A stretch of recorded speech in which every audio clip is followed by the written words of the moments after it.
United in the face of the Vandal threat, we have dedicated ourselves to creating the universe we have always wanted. A safe and secure UEE for all. Thanks to your continued support in the sale of war bonds, the UEE is proud to announce the Militia Mobilization Initiative, authorizing the sale of certain military-grade ships to ensure that civilian militias are properly equipped to defend the Empire in times of need. We will ensure a brighter future for our children. At the forefront of that effort is RSI's newest ship, the Polaris. Combining devastating firepower and searing speed, the Polaris-class corvette is effective against a wide variety of aggressors and scenarios. From delivering humanitarian aid to tactical operations, the Polaris's ability will make it an essential part of any fleet for years to come. But the Polaris is only the tip of the spear for this grand initiative. A full line of other ships are now available for a limited time. And to support faster mobilization and operational effectiveness, fleet formations are being offered in discounted pre-designed ship teams. So stand in solidarity with the brave men and women who put their lives on the line and join them in protecting the dream that is the UEE. Answer the call today.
Do you sense that electricity in the air?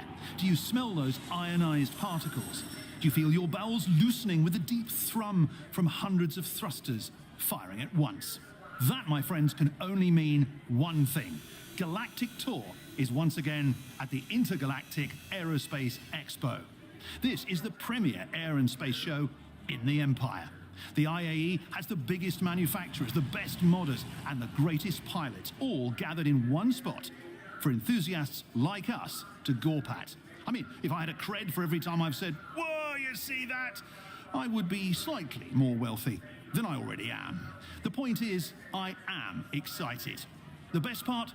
We're going to be here all week long. Get ready for exclusive events, exciting announcements, limited edition ship variants, and exclusive insider access with me, Jax McCleary.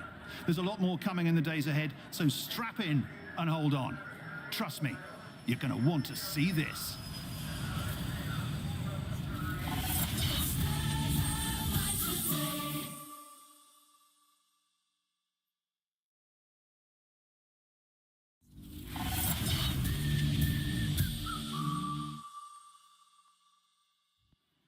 Welcome back to the Expo. I'm Jax McCleary, and today Galactic Tour is going to be spending some time with the grandfather of them all, Roberts Space Industries.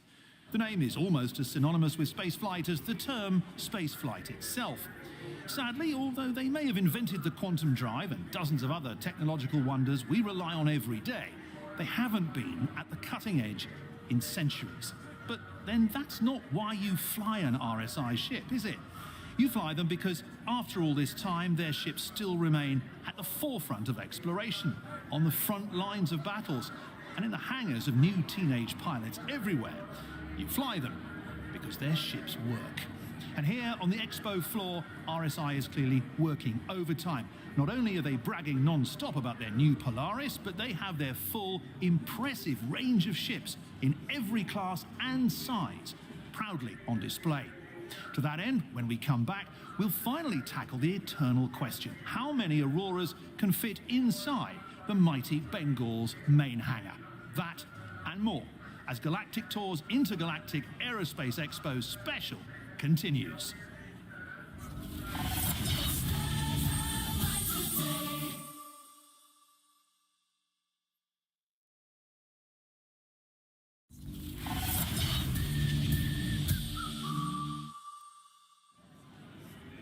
Things are really going full blast as Expo goers swarm the hall to get up close and personal with all the latest and greatest.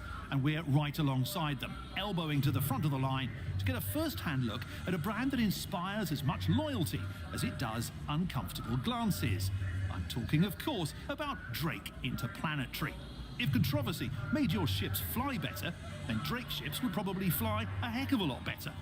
That's not to say piloting a ship from the no-frills manufacturer doesn't have its advantages. These are ships designed to get you from A to B in one piece, often with all your stuff still aboard, and sometimes, if the rumours are to be believed, with other people's stuff too. To quote Drake's marketing team, these are multi-role vessels, which, when translated, means they may not do anything perfectly, but they do a hell of a lot pretty damn well. We'll put that to the test later on when we see if the Drake Caterpillar is the perfect ship for hosting a wedding. There's plenty more coming up as Galactic Tour's Intergalactic Aerospace Expo special continues.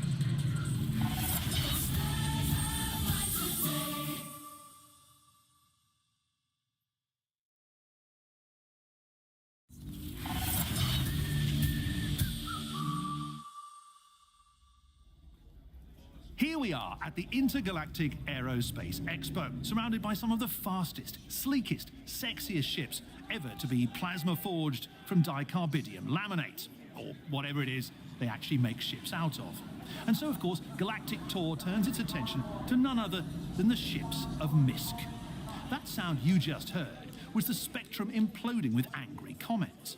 But to those of you who doubt the beauty that resides in these flying steel sausages, I say to you that there is no manufacturer currently making ships half as interesting as these bastardized hybrids of human and Xi'an technology.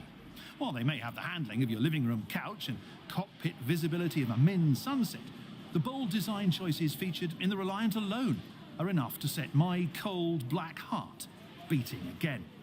Misk, like the way its ships handle cargo, is determined to drag us into the future. And whether you think the Xi'an are trustworthy or not, you have to admit, the bastards know how to make a ship. Make sure you catch my one-on-one sit-down with their lead Xenotech engineer when Galactic Tour's Intergalactic Aerospace Expo returns.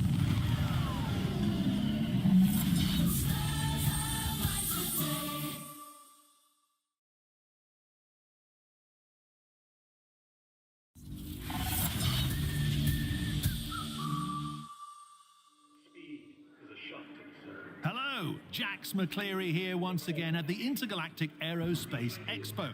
And apologies if I look a bit tender around the tips. Last night was Origin's big expo party, and let's just say I started off an M50, but by the end of the evening, I was about an 890 jump. To be perfectly honest, I can't think of a better way for Origin's ships to be celebrated than with drunken revelry. From day one, Origin has been crafting vehicles that are as fun to fly as they are to look at. I'm talking the stuff of locker posters. The kind of ship that few middle-aged pilots can resist the allure of. Sure, people may think you're a pompous arse if you come cruising up to the local Cryastro in one, but what do you care? You own a 350R. And they don't. Of course, the fantasy does tend to fade a bit when you have to fly an Origin ship day in, day out, and a few of the more questionable design choices start to rear their ugly heads. Yes, for that much money, you'd expect the seat to be comfortable. And sure, they tend to drift more than a senator making a promise. But then again, who cares when you're flying a ship that looks as good as their new 85X? Speaking of looking good for an exorbitant amount of credits, I'm about to go and get custom fitted for a high-tech racing suit, guaranteed to shave seconds off my lap time. Find out just how tightly it hugs to the curves of my body when our coverage of the Intergalactic Aerospace Expo continues.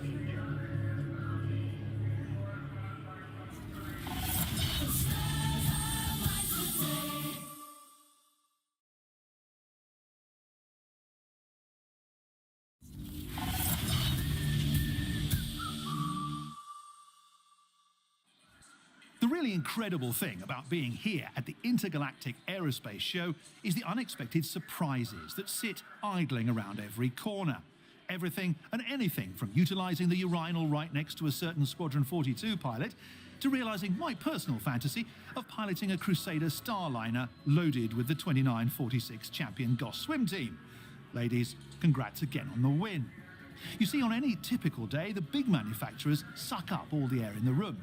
But at the Expo, regular type people have a wonderful chance to discover some real gems. There's the newcomers like Kruger Intergalactic and Consolidated Outlands, who are still trying to prove themselves worthy with their early outings like the P-52 and the Mustang. Then there's the more exotic options like Esperia's beautifully reconstructed Prowler, or the Xi'an and their shifty Scout. Have you ever stood on those floaty stairs? Don't trust them.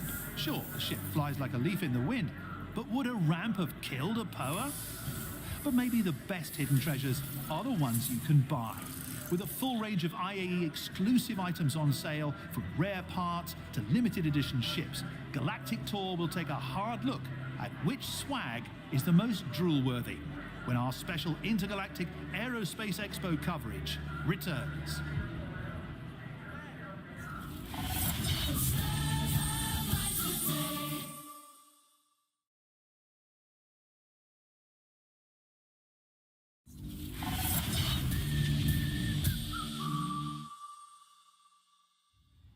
It should surprise absolutely no one that the Navy has a big presence here at the Intergalactic Aerospace Expo. Not only are there secretive behind closed-door talks to be had with the ship manufacturers, the IAE is a prime opportunity for recruitment. For many ship enthusiasts, the only way they'll ever get to fly the incredibly fast and powerful machines on display here is to sign up and serve. Going a long way on that front is the presence of the reckless Squadron 999 and their stunning flight acrobatics. Nothing prepared me for how much I wanted to climb into a Sabre after seeing what those insanely skilled starmen could do with one. To be fair, that's pretty much true of a lot of Aegis ships. Sure, they look nice in the hangar, but it's when you see what one can do in action that your eyes get a little misty and your heart starts beating a little faster. But if you're sitting there right now saying, I don't really care for the Sabre, well, you're in luck because Aegis makes about 1 billion other combat ships to choose from. With the speed and variety with which their ships are pumped out, you have to wonder which will run out first, Vanduul to kill or places to park. A question to ponder over until Galactic Tour returns with even more exclusive coverage from the Intergalactic Aerospace Expo.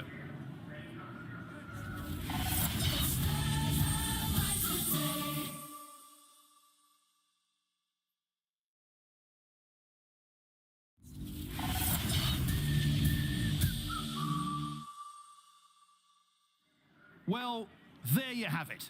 It's been an absolutely fantastic week, with this year's Expo going down as arguably the best one this year. Throughout it all, Galactic Tour has been there to give you the lowdown you longed for and bang up a few innocent ships along the way. From lumbering hulks to svelte sloops, today's ship enthusiast has no shortage of options. Sure, half of them may have their own unique quirks and peccadillos. Yes, I'm the captain. No, I don't want to use the toilet with the door open. But the point is that the choice is there. And choice is a wonderful thing. The chances of you finding a ship you love are greater than ever.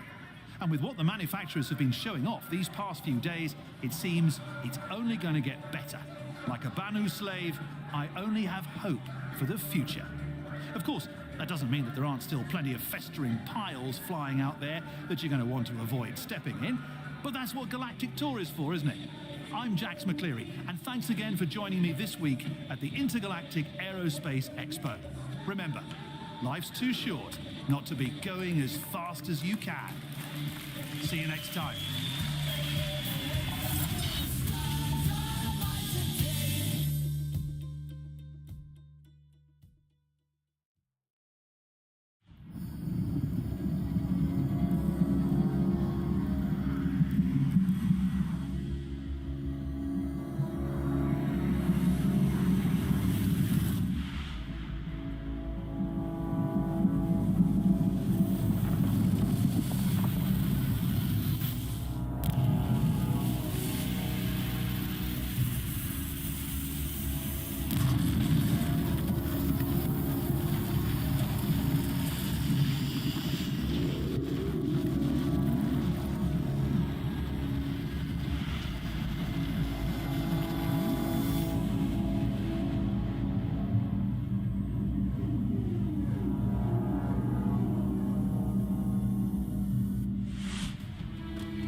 Yeah, I guess you could say ships have always held kind of a power over me.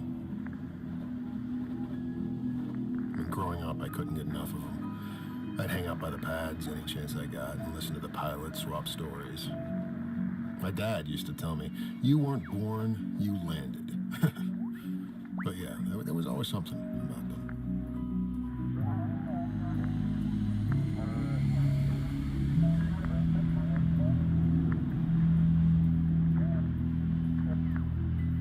These aren't graveyards to me. No, they're a testament of life. Think about all the lives that touched this one ship before it got to this place. It's crazy, right? And there are a few things in this universe that have that kind of power.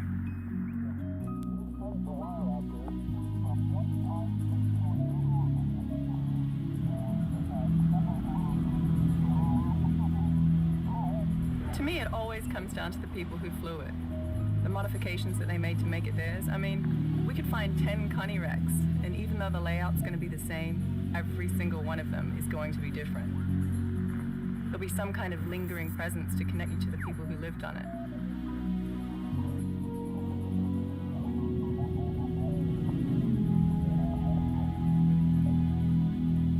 When I look at a ship, I see a person. Now, I know when people find these wrecks, all they see are mounds of scrap or a payday or whatever. But to me, maybe it was just growing up on a dusty rock, but a ship was freedom. There was limitless possibility.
They've become such a familiar backdrop of our day-to-day life that it's easy to forget what they mean. That one. That little dot right there. That's Bremen. And this one over here, that's Saul. Think about that. Just a handful of these dots represents the breadth of human expansion. Another handful, and you've got Bannon, Jean, even Van Duel systems. That's everything we've ever known. Every piece of art, every life, ever, right there. In 2 handfuls of dots. Now that means there's so much more to find. Behind every one of those points of light is a story waiting to be discovered. Now, in our distant past, it was the province of governments to explore and understand space. The simple launch took resources and money beyond the capacity of even the largest companies. But then RSI introduced the Zeus, and suddenly regular people were able to explore our solar system, allowing an unprecedented amount of knowledge to be discovered. When Nick Croshaw discovered the first jump point, the modified scanner array that allowed him to search for jump points were far too expensive for the civilian market. But once that technology was refined and open to the public, what happened? That's right, an era of expansion that led us from this to this. And that's how it's always been. If you look at all the great eras of human history, whenever innovation has put technology in the hands of the people, it has heralded sweeping discoveries. Because power in the hands of many will always exceed the power of few. So while we can now discover new jump points and systems, there's still one hurdle that remains. That's what to do once you discover a new planet. Because right now, only the largest corporations can terraform and establish settlements. Easy. We haven't simplified terraforming yet. No, I'm here to announce something equally exciting. Albert Einstein, the man who redefined human understanding of the universe, he once said, "The person who follows the crowd will usually go no further than the crowd. The person who walks alone is likely to find himself in places no one has ever seen before." An insightful sentiment meant to inspire thinkers and creators to push the boundaries of their understanding. It was, after all, said 1,000 years ago, before humanity had left our homeworld. So clearly he was speaking metaphorically. Today, as I just showed you, the unknown is out there, waiting to be discovered. For those that are looking for those places that no one has seen before, they are faced with a daunting challenge. What do you do when you get there? Up until now, it's been the province of governments and corporations to pave the way for sustained habitation. The power has been in the hands of the few. What if I offered you the ability to build your own settlement? To bring civilization to the most untamed of frontiers? A colony ship in the truest sense of the word. And I'm not talking about just transporting people, no. I'm talking about an all-in-one solution designed to build modular structures based on your needs. Capable of building a farm or a habitat, a trading post or a mining operation. I mean, that'd be crazy, right? Allow me to introduce the Pioneer.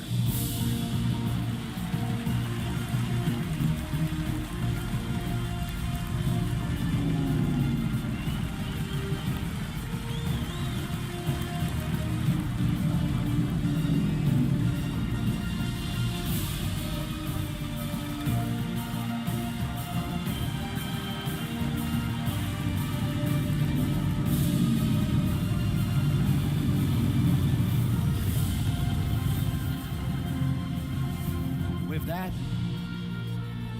let the new age of colonization begin.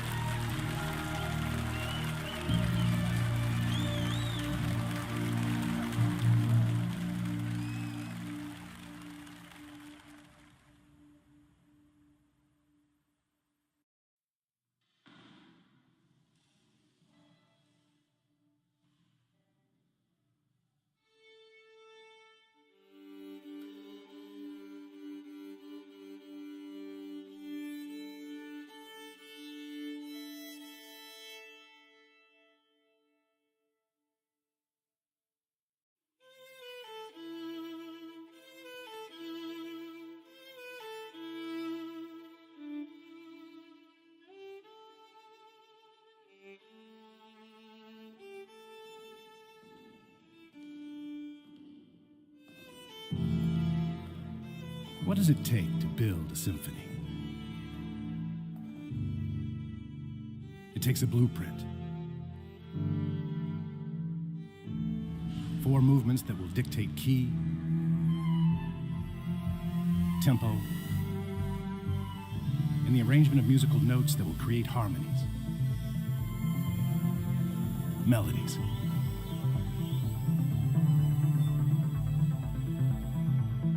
It takes an orchestra.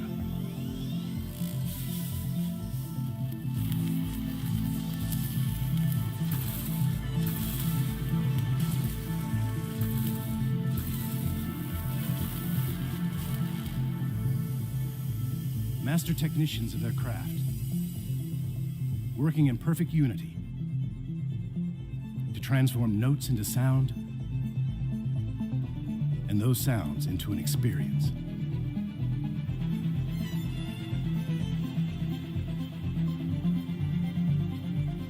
But most of all, it takes emotion. A feeling so powerful that it transcends words. It must be conveyed in another form. Introducing the new 600i from Origin. A symphony in motion. See your authorized Origin dealer for details.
Life in the city comes at you at 1,000 meters a second. According to a recent study, the average city dweller is subjected to over 60,000 forms of stimuli on any given day. That much information beamed into your brain, it's not surprising that some people can react a little differently. Desmond Flay, known as Des to his friends and family, was by all accounts a quiet and respectful young man, which made his actions on March 8, 2938 even more surprising. It was described as a joyride like no other. A high-speed chase in the skies that covered several hundred miles of dense urban airspace. Within an hour, he had thousands of adoring fans who watched the authorities scramble to catch him. But Des saved his best surprise for last.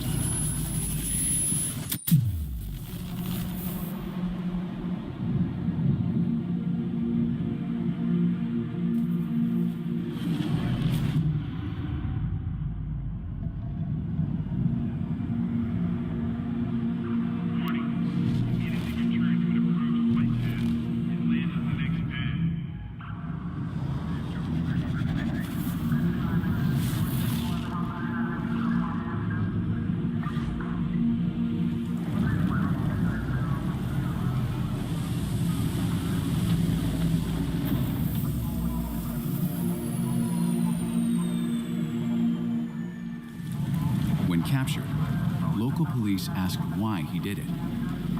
Dez reportedly took a look around, smiled, and said, "I just wanted some peace and quiet."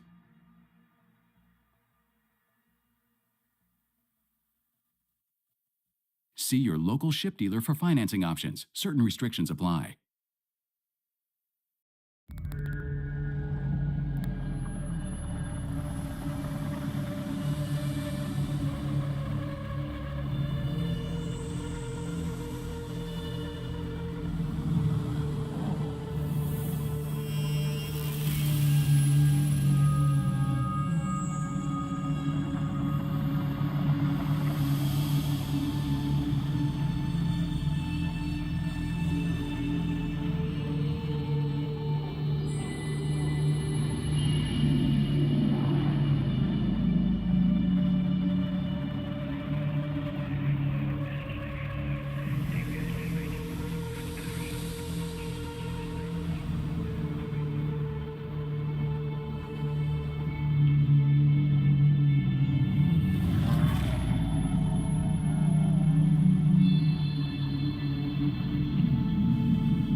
Ask any soldier.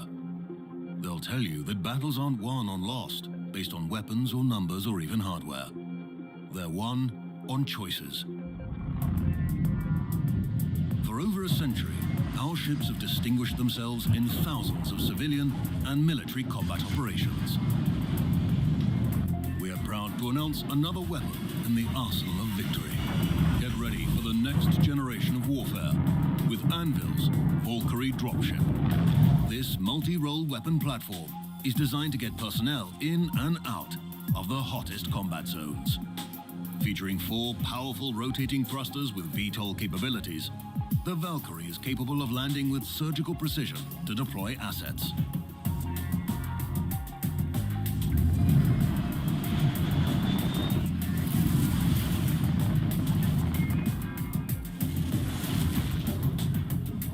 Fitted with a vehicle bay and ramp, you can also efficiently launch ground-based troop transports or reconnaissance vehicles in the field.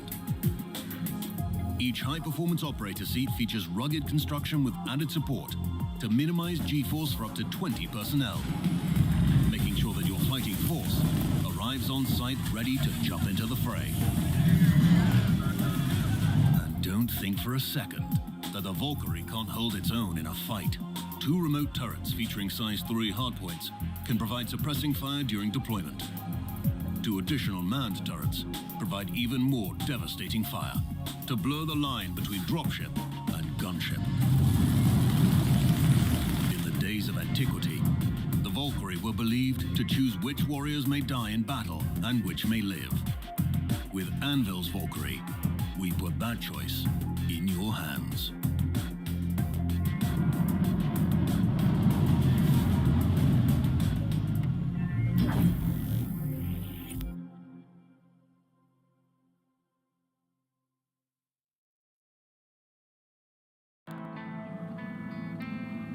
It all started with a dream.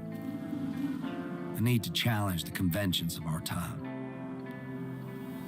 To look at the well-worn path ahead and decide to take another route. What is life if not the culmination of all decisions we've made and the roads we've traveled? We decide to seek out the unknown.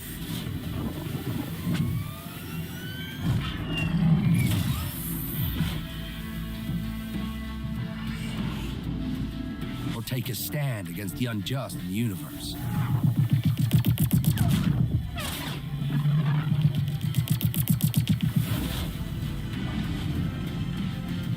We are all chasing who we are, who we want to be.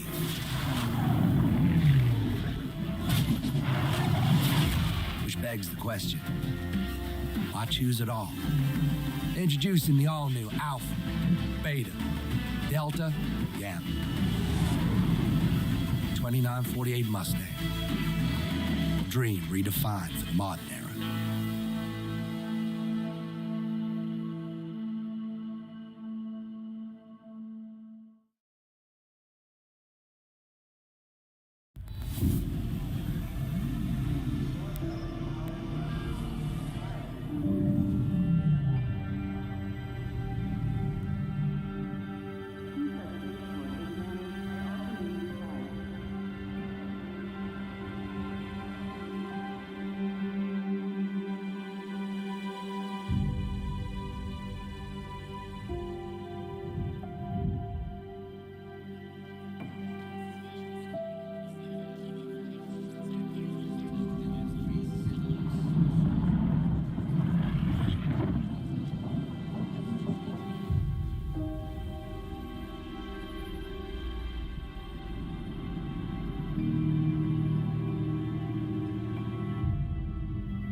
time has come for something new.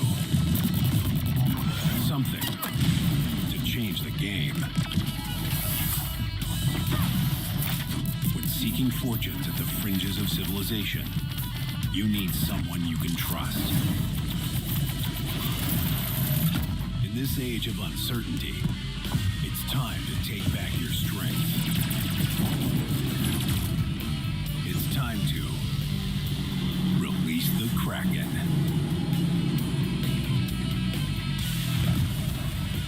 Drake Interplanetary. We got your back.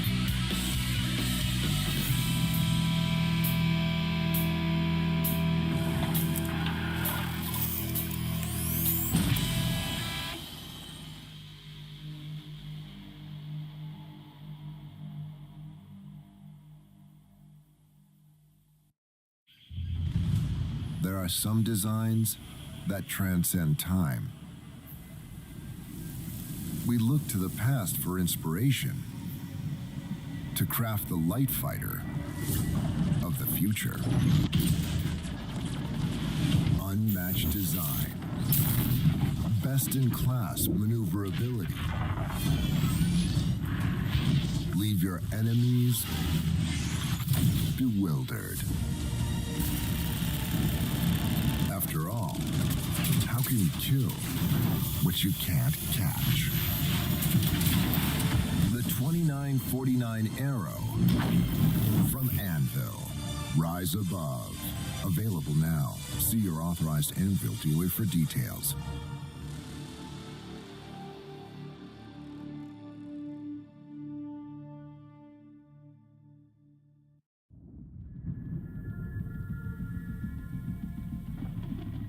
There's a new hunter stalking the skies. Take warning.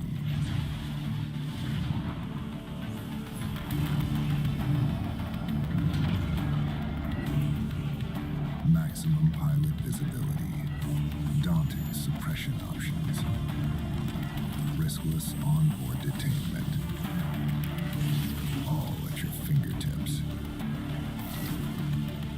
The predators have become the prey. The 2949 Hawk from Anvil. Rise Above.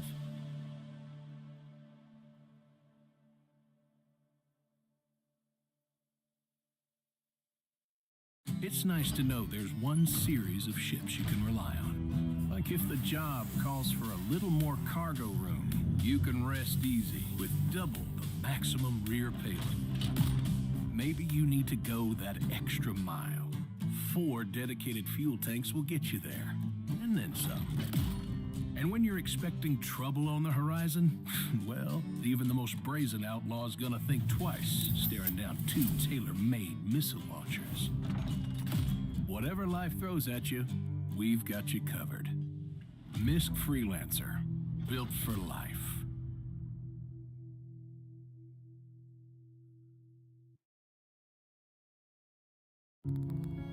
The Origin 600i has been called a symphony in motion, channeled to create the ultimate in luxury and performance.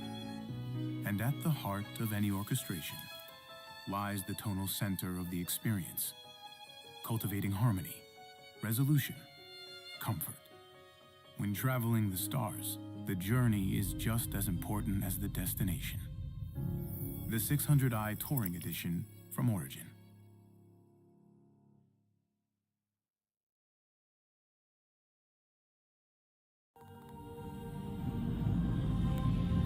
Adaptability, defined as being able to adjust oneself readily to different conditions. An invaluable asset in a constantly changing universe. From the Kourei to the Sen, the Mako, and the Tana. Each model in Misk's Reliant family features advanced Xi'an designs. And the Reliant can acclimate to a multitude of purposes and situations. Contention, communications, discovery, and beyond. The universe we live in is always changing. shouldn't you be? Miss Reliant.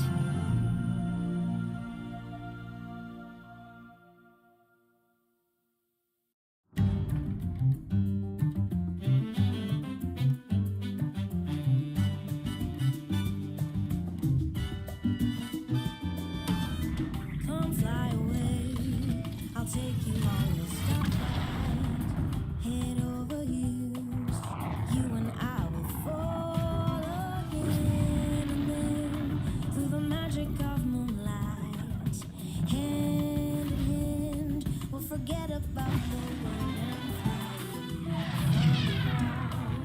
Just you holding me tight.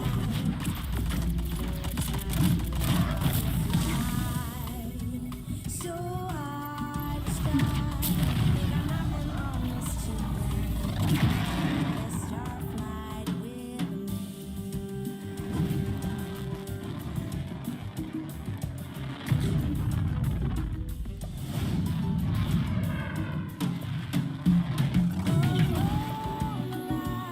Still intoxicating starlight. What else can I do? Whisper I know. Gonna take you on a starflight. Gonna take you on a starflight. Gonna take you on a starflight.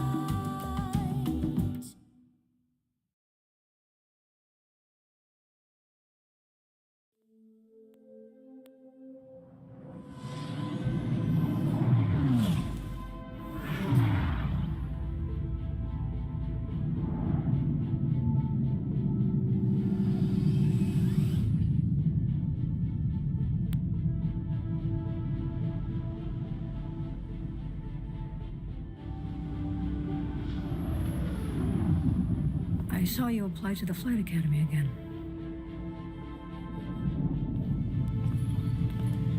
I'm your new wingman, sir.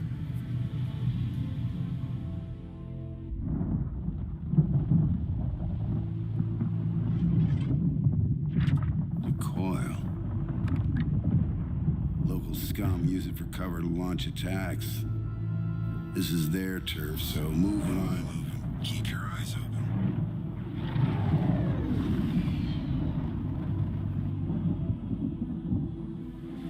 No sudden moves. Who the hell are you?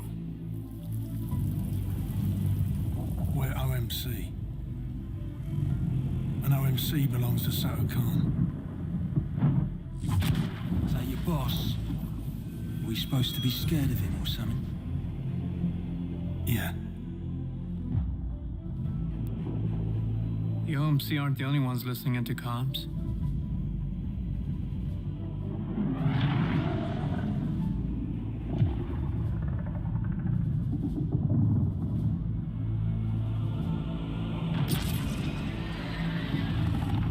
All ships, we're under attack by Vandal forces. Repeat, we are under attack.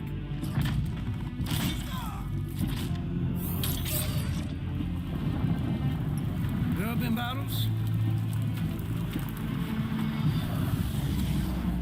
There have been losses.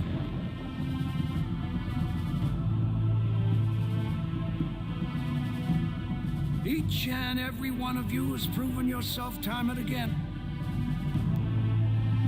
We will not lose the system.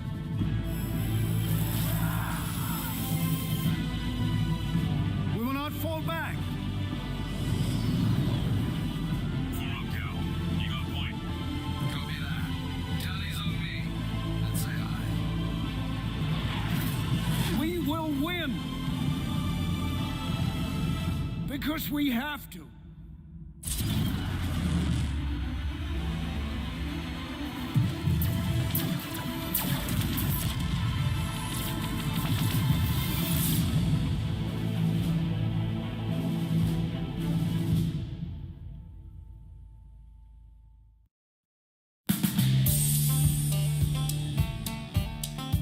Everyone enjoys stories about daring naval pilots flying for our freedom and battle-hardened captains leading the charge.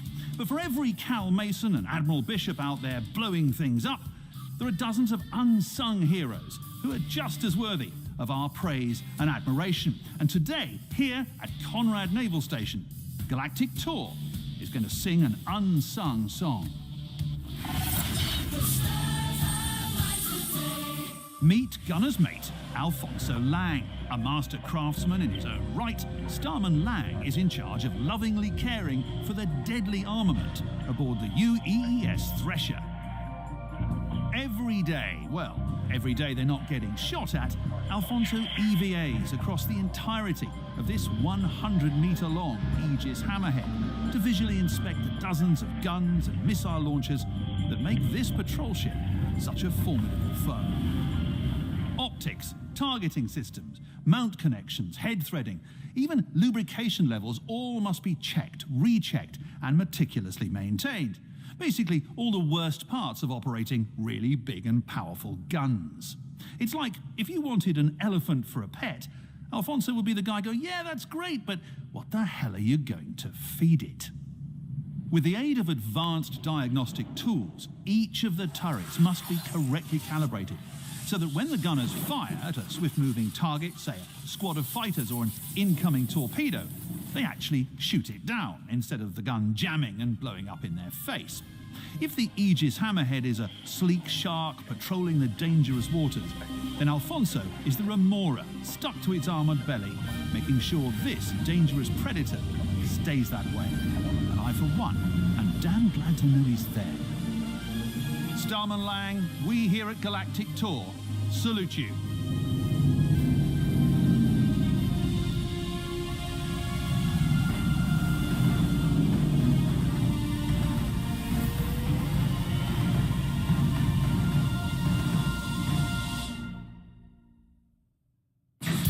If you've ever wondered what it's like to be a human torpedo, well, my friend, wonder no more.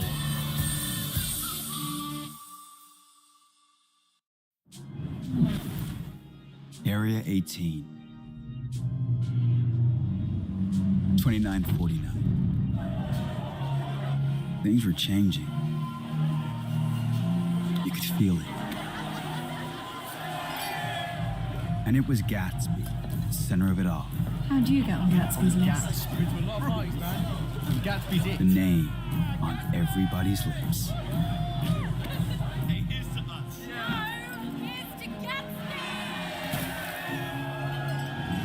You never knew where Gatsby might head off to next, but that was half the fun.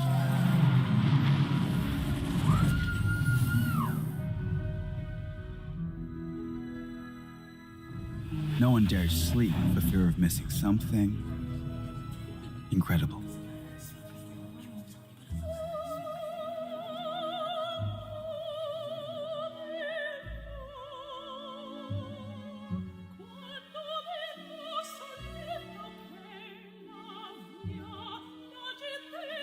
In Gatsby's world, nothing was off limits.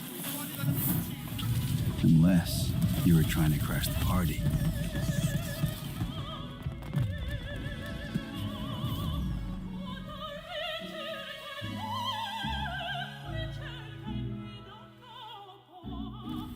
No matter where Gatsby may be off to next, whatever mysterious port of call she's heading to,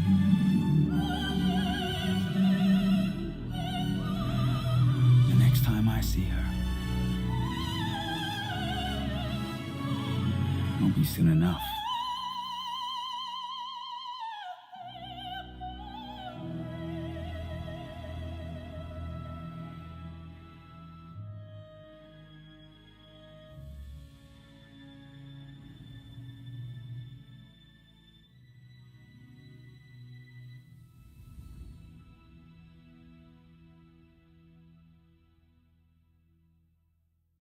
We understand the allure of the light. We hear the call of the dark.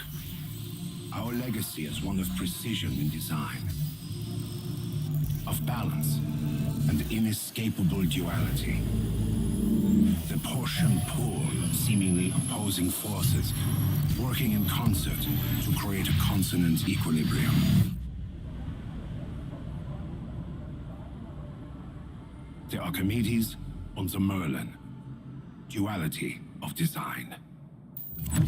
Kruger. Precision perfected.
Your targets will never know what hit them.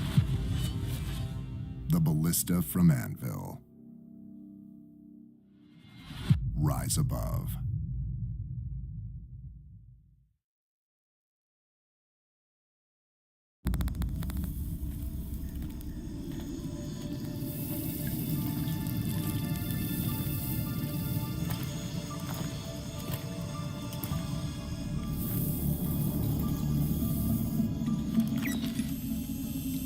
You sure this is the right place?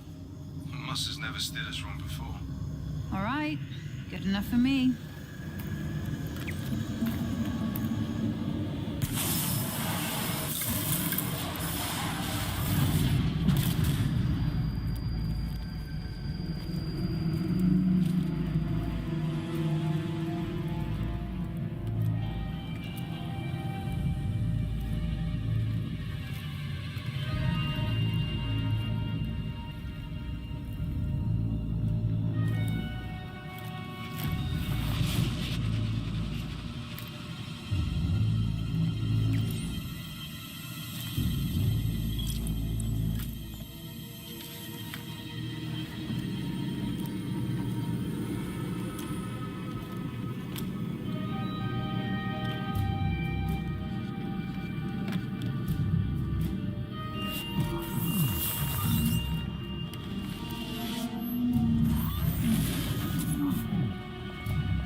The mantis is one of nature's most adept predators. Its patience immeasurable. Its focus indomitable. It waits silently for its prey.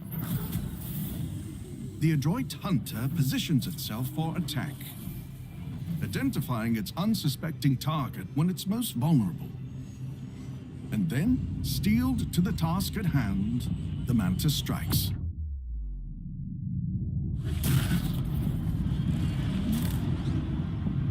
Its prey never stood a chance.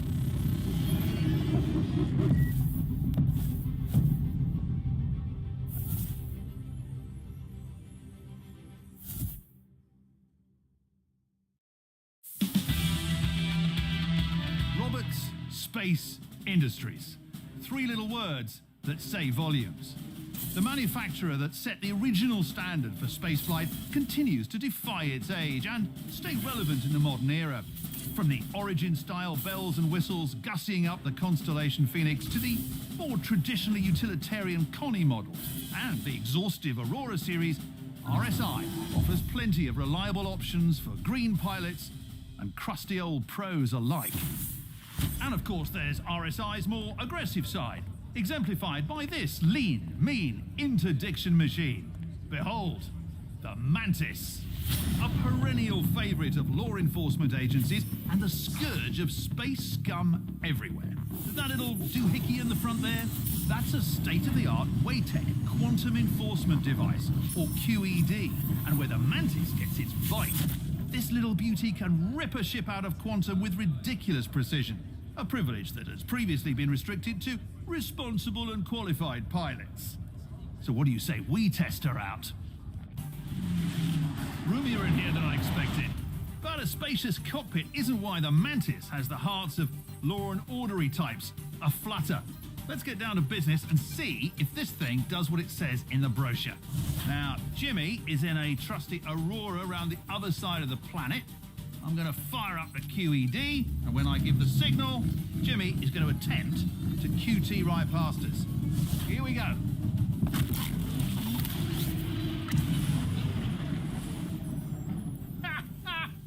That was insane!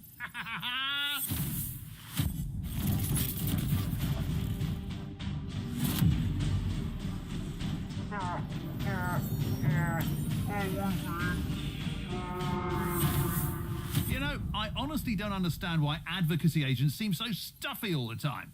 If my job entailed snaring ships out of QT, I'd be happy as a clam. Although, I suppose today my job does entail that and I don't have to deal with any violent criminals. Just Jimmy. So, win-win, I suppose. Stick around for more from the IAE and Whitley's Guide.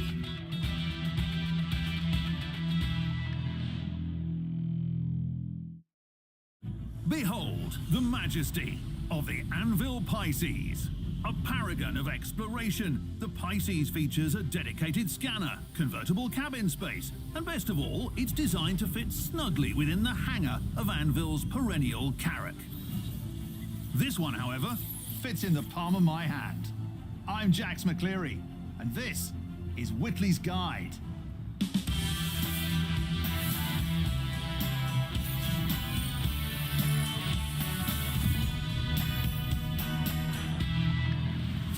Premiere episode, we're here at the 2949 Intergalactic Aerospace Expo, or more precisely, above it. And this is in fact not an Anvil Pisces, but a true-scale remote-controlled replica. It's accurate down to the last detail, and I've been told it's very expensive. So, naturally, we're going to attempt to blow it up, because we're borderline obsessively committed to putting the galaxy's best gear to the test. For you. To that end, behind me, you might have noticed the rather intimidating 2949 Anvil Ballista. We're about to put this mobile missile machine through the Whitley's ringer. The aim, so to speak, is to see if it really can take out our tiny target, even as I pilot it, Jimmy, the stick please, through daring, evasive maneuvers. The missile we're launching is, of course, a dummy round with a diminutive explosive charge capable of taking out our tiny Pisces, but not much else. At least, that's what I've been told, and I hope it's accurate, lest the next landing zone over gets a very unfortunate surprise. Apologies in advance, Area 17. All right then, away we go.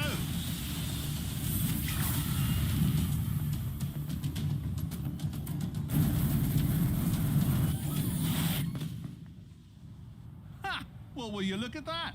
It worked! And if that's not pinpoint targeting, I don't know what is. Colour me impressed, Anvil. And that's just the tip of the nose cone. There's a lot more to see here at the IAE. Ships to fly, new tech to test out, and presumably more objects to obliterate in the pursuit of consumer awareness. Plus, we should probably get off this roof before that guy in the vendor hall realizes we borrowed one of his super expensive remote control ships. Wait, what? Don't you dare go anywhere. Whitley's Guide returns after these messages.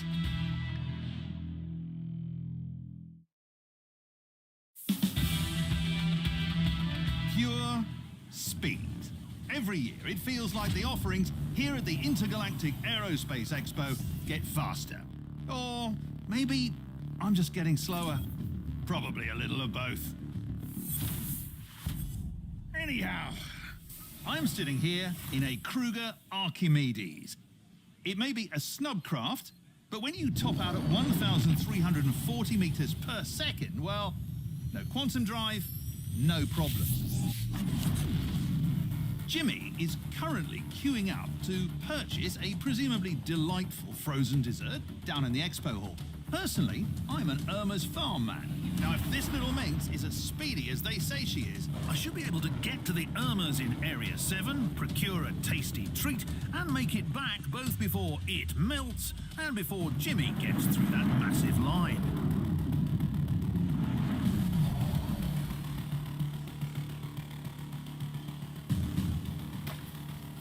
Thanks, Wendy.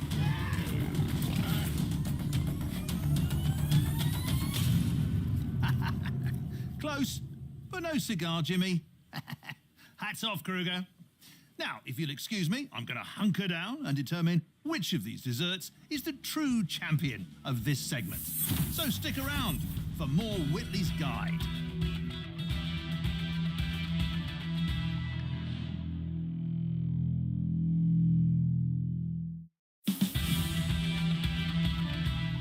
While mind-bending velocity and nausea-inducing G-forces certainly have their charms, not everything at the IAE is about blinding speed and sexy silhouettes. The titans of industrial aerospace are all here, flexing their muscles. Take MISC. Their Freelancer series are perennial favourites of independent haulers, thanks to their famously ample cargo capacity and relatively small size. And with 4 discrete models to choose from, there's a Freelancer flavour for nearly every taste, whether you fancy auxiliary fuel tanks or a heaping helping of missiles. But MISC isn't the only industrially inclined contributor to this year's exposition. Argo Astronautics, for one, are not content to rest on their utilitarian laurels. We're here at a super-secret off-site location that definitely isn't an Argo production facility to get a first look at their 2949 Mole multi-crew mining machine. It's not only a paragon of alliteration, but is being touted as an excavation revelation, with a more user-friendly control interface and sport-inspired stuff. Good news for all you aspiring diggers out there. Releasing in just a few weeks, you'll get to see firsthand the bonding experience that is simultaneous mining, just like Jimmy and me. Next on Whitley's Guide, we behold the inscrutable curiosities of the Exotics Pavilion and the IAE Food Court. Don't go anywhere.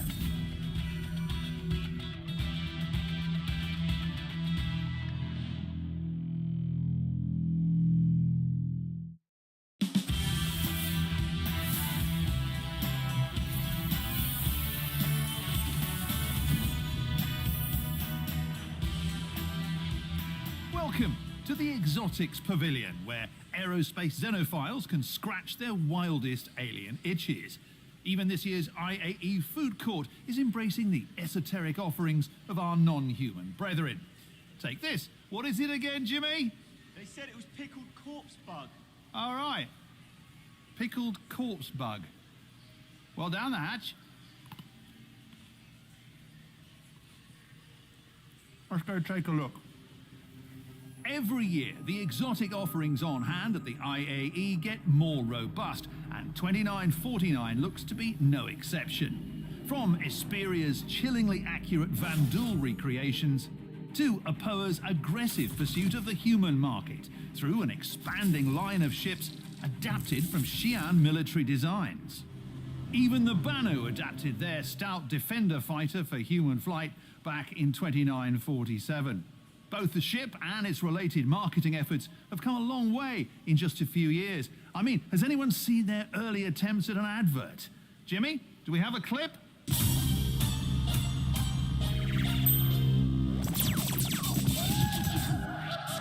Well, I don't know much about advertising, but now that I see it again, I have to say I sort of miss that authentic Banu charm. After the break, we head to the Aegis Dynamics Pavilion. Stick around.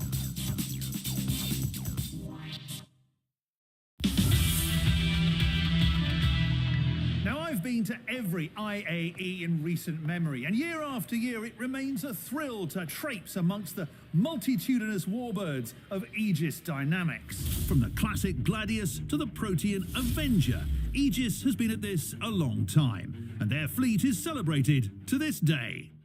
The Vanguard series remains an industry standard in long-range fighters. The 2949 models sport vintage-inspired, throwbacky exteriors, improved and expanded interior cabins, and of course, a lot of weapons. And if huge ballistic repeaters and a plethora of missiles aren't enough, you can always drop a few of these big nasties via the Nautilus mine layer, celebrating 400 years of service this year. To drive the point home, they've been trotting out these decommissioned proximity charge mines, which I'm told are completely safe. But what do you say we find out just how confident Aegis is about their prop here? Thank you, Jimmy. For science!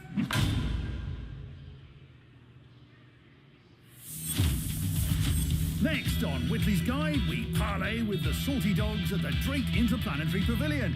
Cutlass, I don't even know the lass. Yah!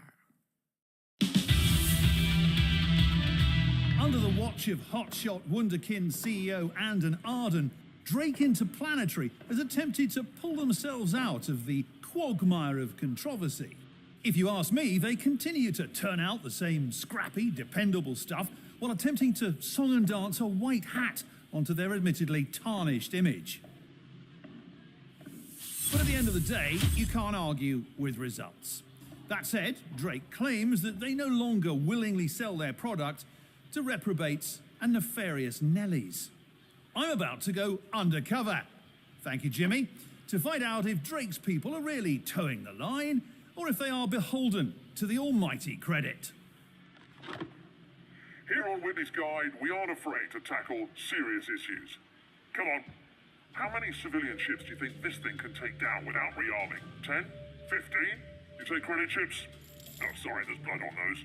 You know, I'm a personal acquaintance of Jan Dredge. Too soon? Yeah, that's way too soon. So, between you and me, roughly how many human-sized slaves do you think we could fit in this cargo hold? Security!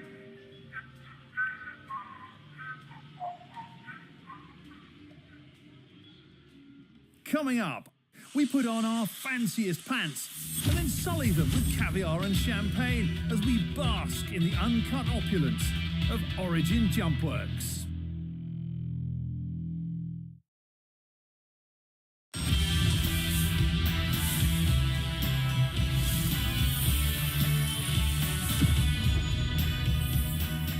It's been a big couple of years for the quote-unquote sexiest shipmaker in the verse. Even as seemingly every ship manufacturer and their mum tries dipping their respective toes in the hot tub of luxury, Origin Jumpworks is not to be outdone and maybe more accessible than ever, heading into 2950. I know, you're going to say, but Jax, I'm just not an Origin person. And are there plenty of complaints? Of course. But take the 600i. It's a totally viable exploration ship, but with so much to explore on the inside, you might never make it out of the bar. And speaking of loaded, the new 300 series can be tricked out with more bells, whistles and trim options than a Banu marketplace after everyone's eaten their nutrient bars. But before you write it off as more posh posturing for well-to-do shipophiles, I for one appreciate a little variety. After all, when you're stuck in Area 18 traffic, there's only so much silver and white you can look at without going a bit mad. And although it may be easy to poke fun at Origin, I can't deny that the ships are fun as hell to fly. And even if you aren't flying an Origin ship, simply being on one is an experience all of its own. So Origin would like you to meet the 890 Jump. The crown jewel in their fleet has been wowing expo goers all week long, providing a taste of the pure, uncut VIP experience. With an onboard pool, spa, cocktail lounge, commercial-grade galley, dining hall, and a whole slew of ultra-luxe accommodations, IAE attendees can finally experience, if even for a moment, what it's like to be super mega buy a planet and never go there rich. And take it from me, it's pretty great. Jimmy, champagne.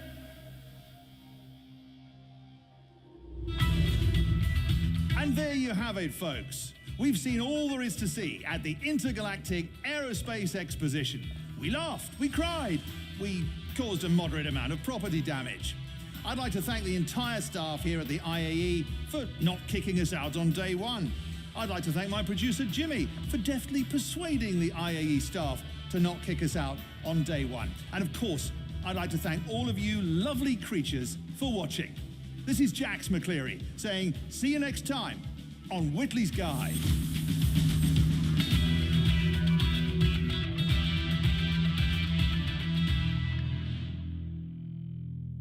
All right, who drank the last bottle of champagne? Really?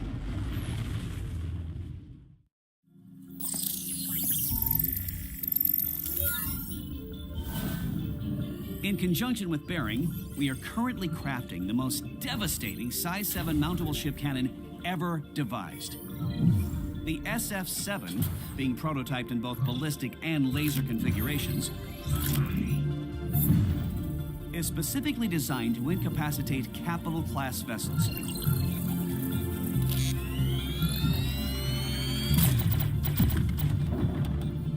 Of course, with a weapon so refined, the task at hand is to try and design an equally sophisticated ship to wield it. Even with this prototype, Crusader is up to the task.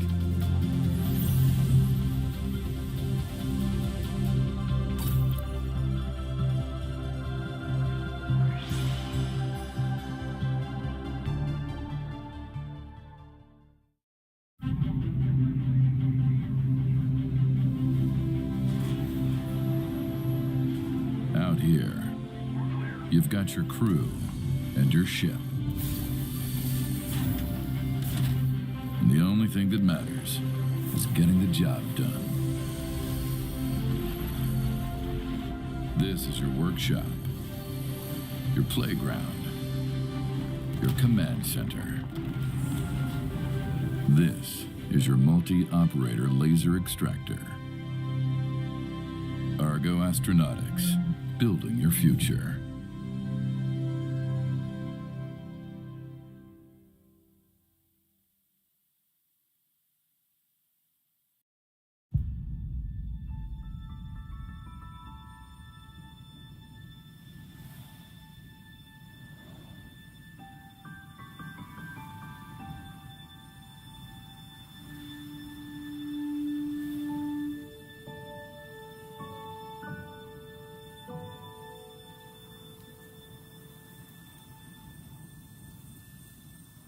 My father always used to say I had wanderer's legs.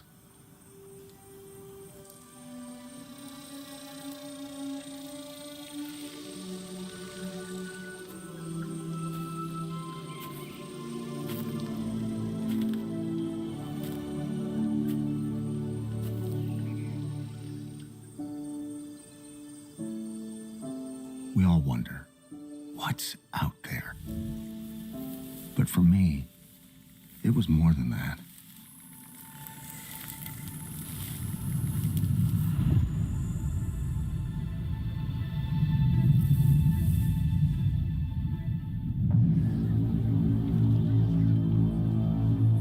A stranger in my own world, I set out to find my path.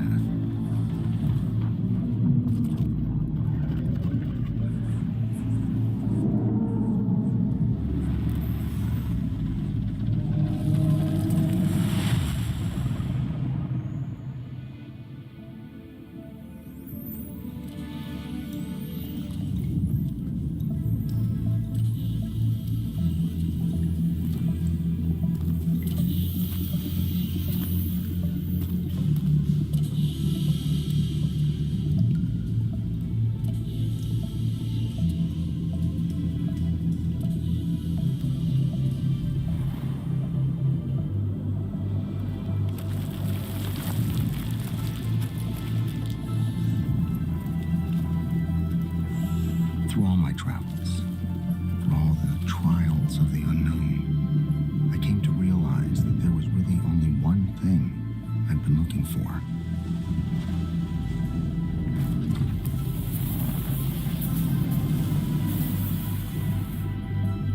A place to call home.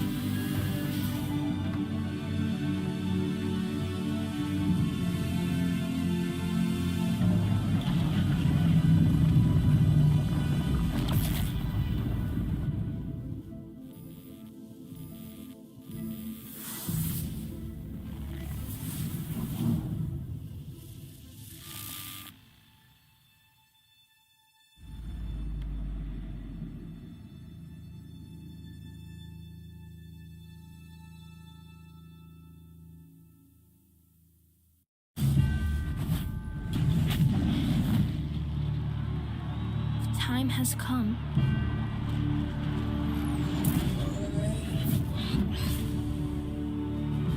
To embark on another bold adventure.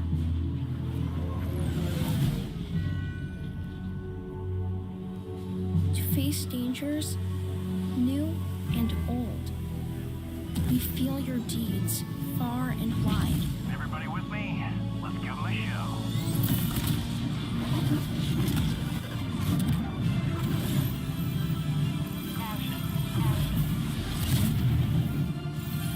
And when you finally stand victorious, we will stand beside you, united in purpose.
In a dangerous galaxy, who can you trust to watch your back? Drake's Cutlass Blue lets you take the law into your own hands. With all the attitude you expect from a Cutlass. Formidable suppression options offering a range of lethality, supercharged thrusters, plus an integrated quantum dampener and onboard containment system. The Cutlass Blue. Bad news for the bad guys. Only from Drake.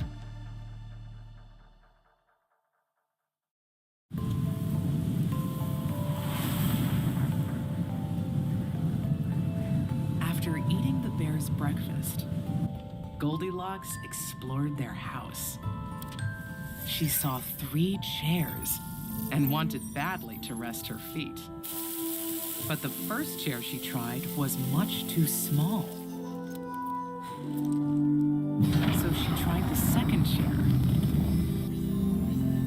and it was much too big.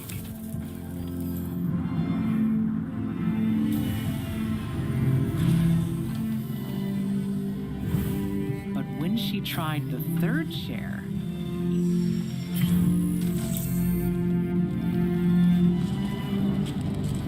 she found that it was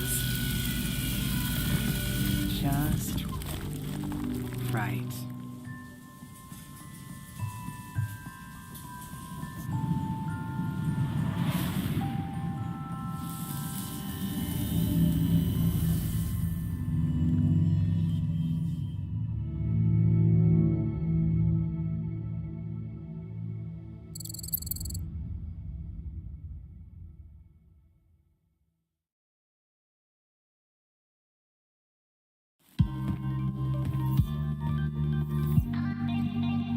Maybe you're into touring the galaxy's more out-of-the-way destinations. Or you're known for your speed and tenacity. You always deliver. Perhaps you're a peacemaker, taming a wild galaxy. Whatever calls to you. Choose your lifestyle. With the 100 series from Origin.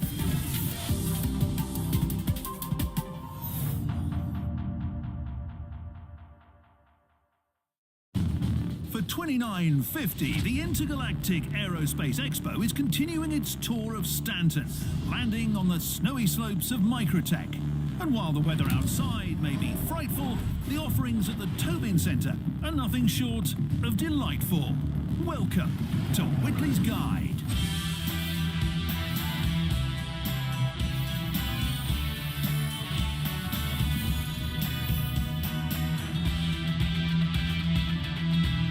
Here in the consolidated Outland Pavilion, they're gearing up to unveil Silas's all-new Nomad. A ship that couples a welcome dash of unconventional design with bare bones, no frills performance under the hood. I had the powers that be at Whitley's arrange some hands-on time with the ship ahead of its release so I could go on a good old-fashioned excursion. From my very first glimpses of its hull, I've been bit hard by the travel bug. As we prepared for our trip, Jimmy got intimately acquainted with the Nomad's 24 SCU capacity external cargo hold. Well done, Jimmy. Over there with the other ones. Out here, finally free of the shackles of civilization, edible food, and air traffic laws, we were able to really flex the Nomad's muscles. Watch this, Jimmy! Let's test out these triple shields Silas was going on about, eh?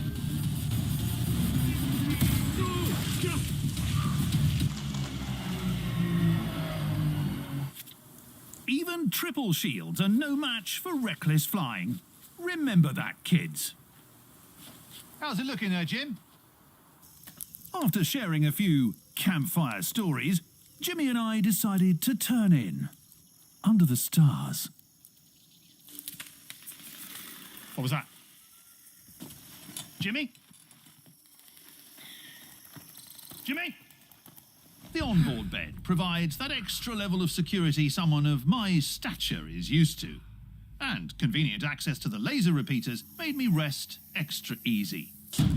As our expedition came to a close, I couldn't help but feel that I'd tasted true freedom, which, coming from a person who gets pretty much everything he wants, is saying something. As I spooled up the quantum drive one last time, I knew I'd returned to civilization a changed man, and that I'd never needed a shower so badly in my entire life. And here we are, Jimmy, safe and sound at IAE 2950. Now, it looks like they're getting ready for the official announcement, so take over, would you, Jimmy? I've got to get over to the VIP lounge before the open bar closes.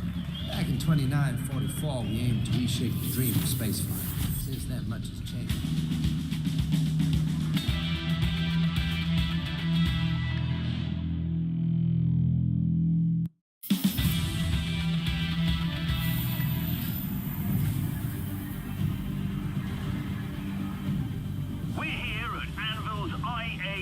Base camp, where the Reckless 999 are preparing for their imminent demonstration. Just being this close is enough to give me chills. But the 999 has done me one better, inviting me to fly with them. Now, as you may know, I'm what some call a bit of a speed demon. And thanks to Commander Bunmer and this special training model F8, young Jaxie McCleary's childhood dreams are about to come true, to the tune of as many G's as possible. Shall we, Commander? Let's do it. I've always wanted to do this. Oh! This is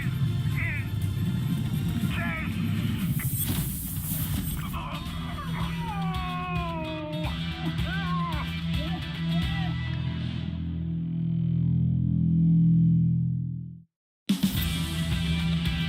This year's IAE sponsor is none other than aerospace giant Crusader Industries. And Whitley's entire operation is being run out of the massive hold of their literal aerospace giant, the Hercules Starlifter. But Crusader's not only about daunting behemoths, of course. Their fleet is as varied as it is useful, and lucky us, Whitley's has full run of the entire lot. Take the hidden mysteries of the Mercury Star Runner. We'll get to the bottom of this ship, literally.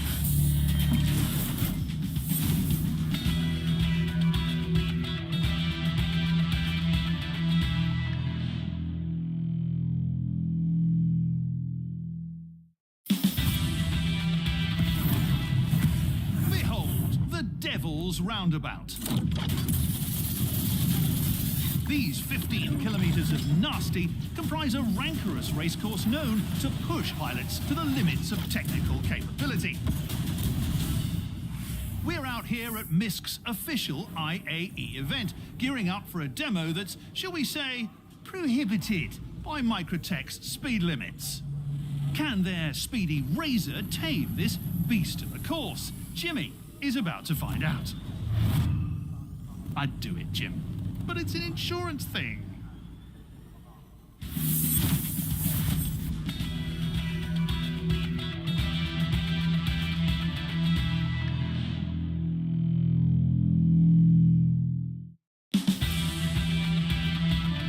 I've had a lot of fun at Drake's expense over the years, but when you get down to it, there's no denying their power and versatility. Take the venerable Cutlass. With the red and blue variants, they continue to iterate on the classic chassis.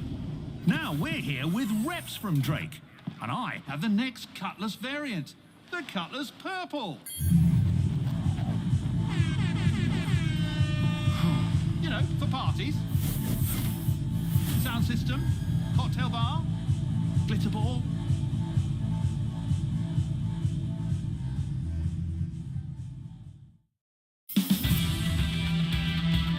The various alien offerings on hand at the IAE every year may be catering to niche markets. But could Tivarin craft be the industry's hottest new trend? Thanks to the popularity of Esperia's meticulous recreations, these lost classics aren't just for collectors or infiltration enthusiasts anymore. In fact, I found the stealthiest thing about their Prowler troop transport was how swiftly and silently it stole my heart. And peering into the future of Esperia's Tavarin line reveals their near-perfect remaster of the infamous Talon Fighter, a hit-and-run Hellkite, known for keeping naval pilots on their toes during the Tavarin conflicts. Only on Whitley's Guide.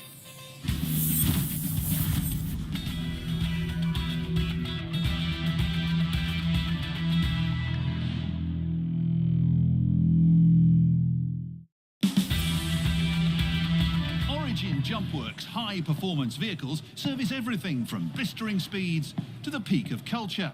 Toughness, however, is not a quality commonly associated with the brand. With the 100 series, Origin is looking to change that.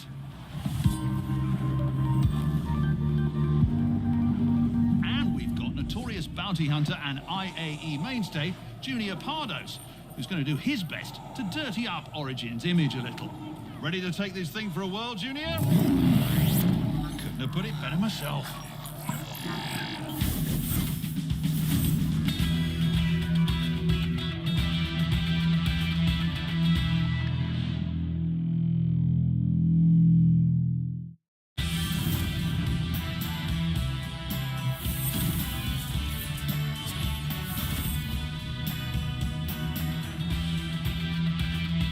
RSI is at it again. The elder statesman of the industry continues to inspire. Now we're all familiar with their fleet, rugged land crawlers, medium-sized explorers, and dedicated peacemakers. But this year's convention floor is bristling with interest at the mysterious gunship they currently have in development. Now I, being me, was able to get some FaceTime with the work-in-progress ship where our camera crew was unfortunately not allowed in. Fortunately, though, Jimmy is a great artist. The ship is, in a word, impressive. And don't just take Jimmy's drawing's word for it. One of the RSI bigwigs showing me the ship was a huge fan, of course. And once the official tour was over, he let me sit in the turret, where I was able to capture this super unauthorized, don't tell my bosses about it, double secret exclusive footage with my Moby glass. Ooh, can I sit in this turret? These aren't loaded, are they? Lead suckers! What does this button do? Oh! Jax, come on, full go! Right, time to go! Come on, quickly! I'm in serious trouble now. I'm coming! Wrong way! Jax, come on, go! And just between you and me, the word Perseus was stamped on, well, everything. So there you have it, folks. Whitley's Guide, bringing you so many exclusive reveals, we can't even keep track of the lawsuits. But we'll keep the lawyers on standby as we continue to explore IAE 2950, making new friends, wild adventures, and of course, future memories.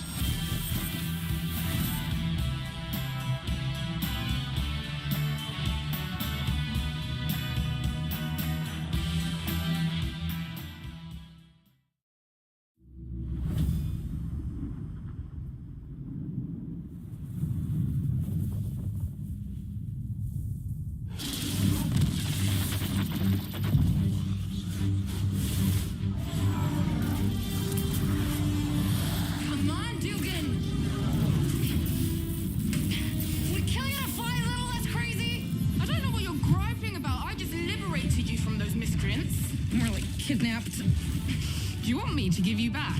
Not particularly.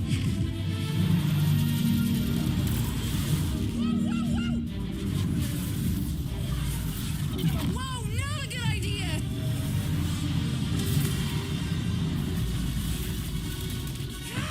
Where's your co-pilot anyway? Mal? Really not a good idea!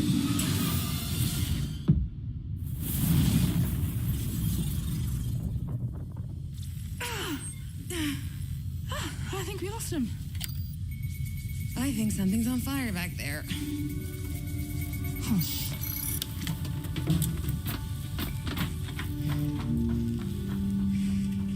We had some wild times on this ship, huh? Remember when Surly's tried to steal it? Which time? He always had a weird fixation on the duck. Think he still does? No, I heard he's dead. So are we if you don't get back up here? Those miscreants caught up. Hi-yi-yi. Just get in the damn turret.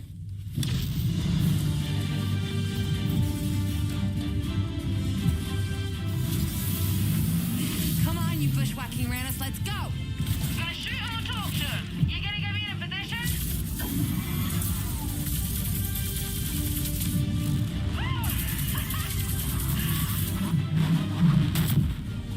You see that?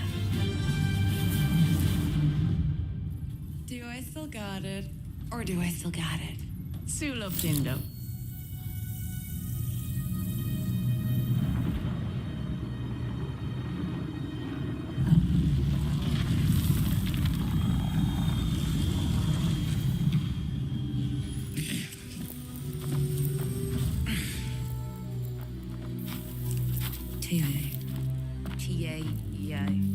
Your banner is terrible. And I told you, they're programmed to recognize my voice.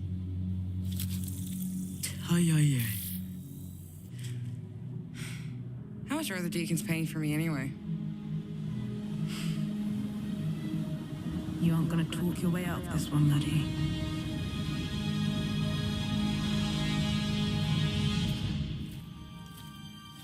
I can get you money, you know? Hey, think about it. Pop these cuffs, you and me get back on the duck, and we'll go rob the damn Central Core Bank. Come on, Dugan, it'll be just like old times. Be like we never left Lago.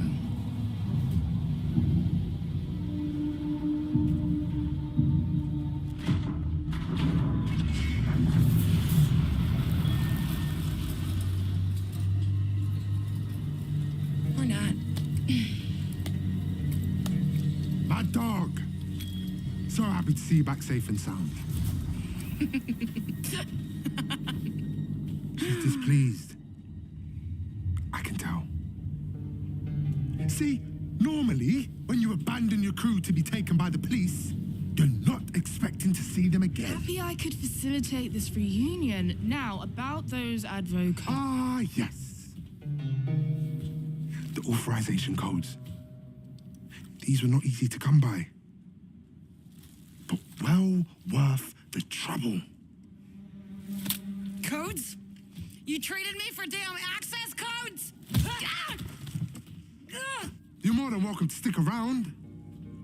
See how this all plays out.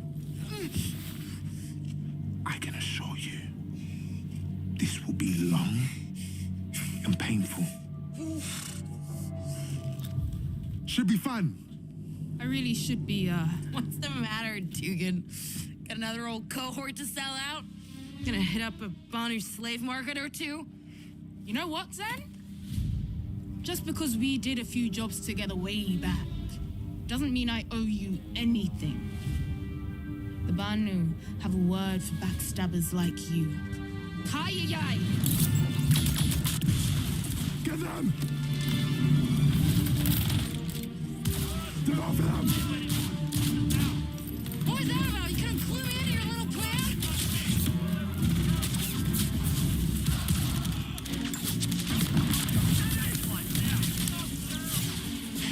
This way!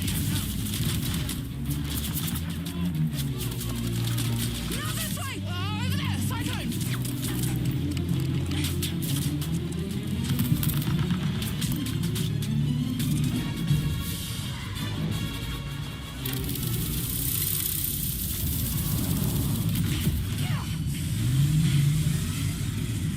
Hey, it's pretty cozy down here. Watch our port side. Isn't that your job?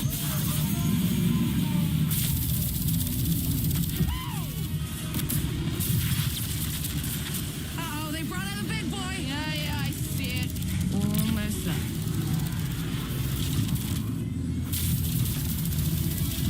How about you get these flies off our back? How about you keep this thing on four wheels? I can't light Never mind, I got it.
Dugan?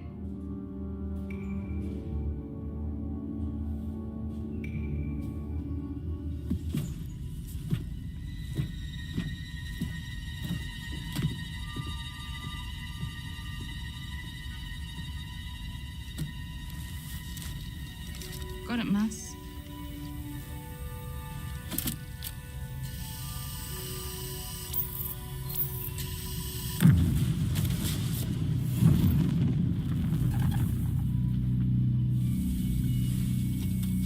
There's no way the Deacon's caught up that fast.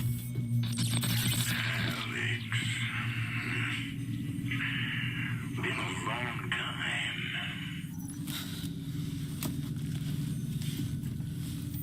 Sorry, Liege. I heard you were dead. Never better.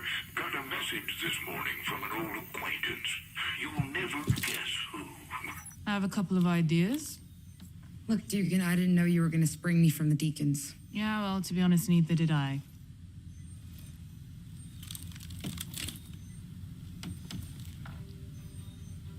Get in the turret. Give it a 10 count and then unleash hell.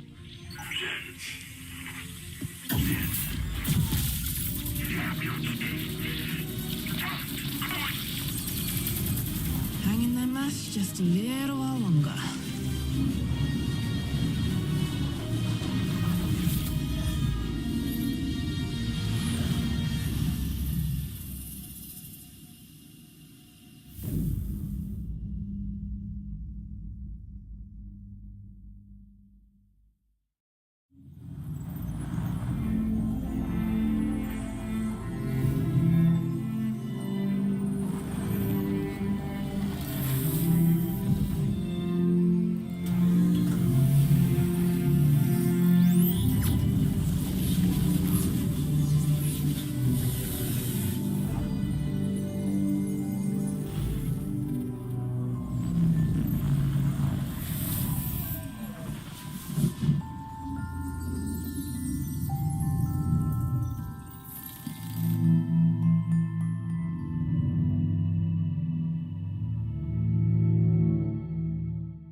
The universe is about new beginnings.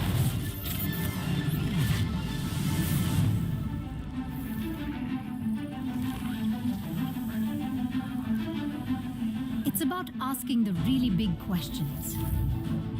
Then taking that first step to an answer.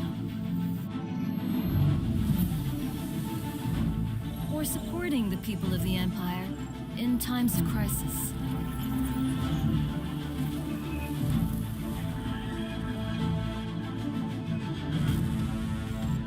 It's about doing what's right, even in the face of impossible danger.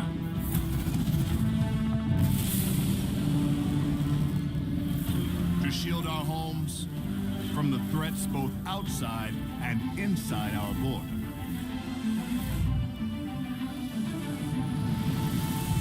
It's about living up to the proud tradition of this uniform and those who gave their lives for it.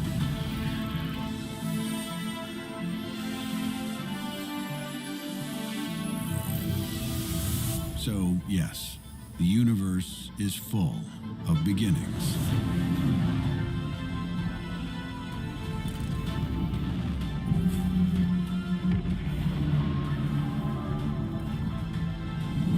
But no matter where our paths take us,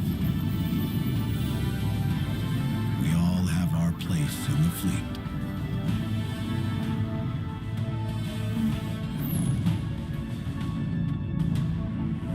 United in purpose.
At Crusader Industries, we believe that our values are more than a standard of behavior.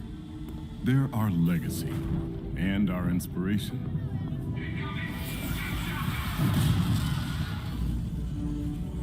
We don't defend them through sheer size or firepower alone.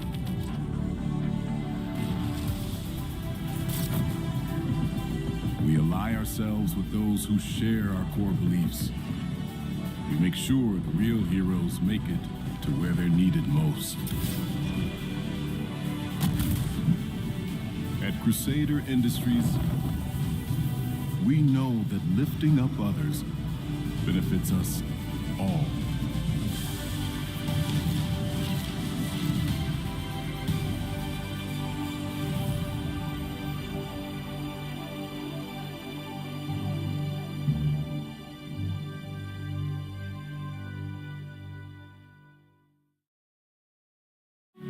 Welcome to Orison,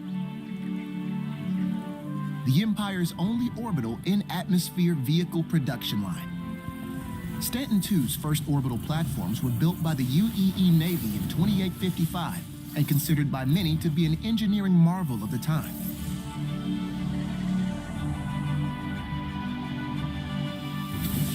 Used to repair capital ships, Providence platform played an important role in keeping our brave starmen flying and helping the universe stay safe. Crusader Industries adopted Stanton II as its new home in 2865. Soon after, Providence platform was converted into one of the most advanced shipyards ever in operation. Combining the benefits of low-gravity construction with the ease of atmospheric manufacturing, Crusader Industries can produce larger spacecraft faster and safer. Notice how our unique platforms allow the framework of the Hercules Starlifter to be reinforced without the strain of full gravity, using a bonding technique only possible in breathable atmosphere.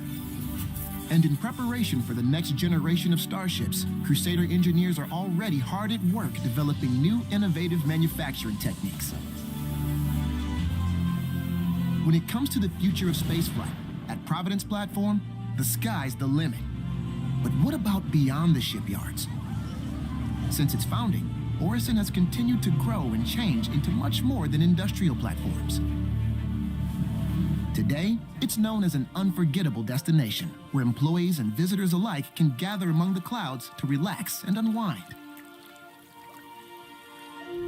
At the heart of this new Orison is Cloudview Center, where luxurious gardens feature breathtaking vistas, renowned art installations, and first-class shops and entertainment. With all this, it's easy to see why millions of people consider Crusader a journey worth making. All made possible thanks to the most important part of Crusader Industries, our incredible family of workers. Enjoy your visit.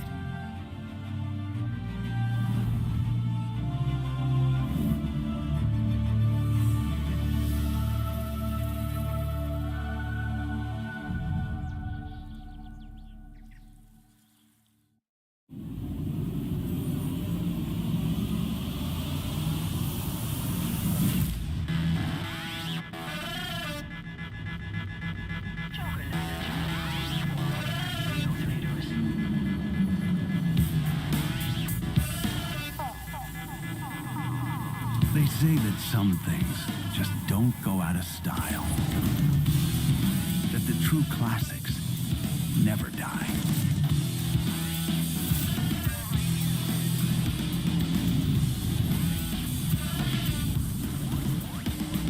Touring, exploration, combat, and now introducing long-haul freight.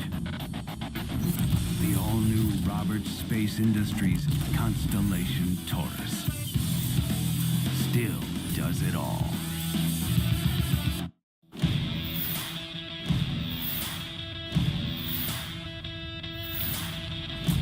The wait is over. The biggest, baddest aerospace smackdown in the galaxy is back. That's right. We're back for another month-long celebration of all things with wings, wheels, thrusters, huge guns, and so much more. And And what better way to celebrate than a knockdown, drag-out, winner-take-all tournament of champions to see who the best of the best will be? It's all here at Ship Showdown. Will your favorite win? Your votes decide.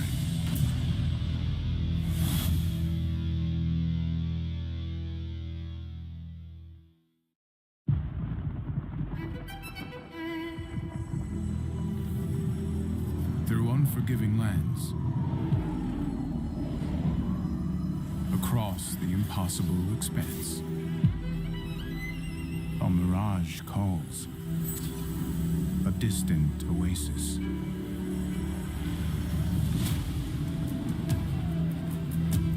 We chase what most consider myth.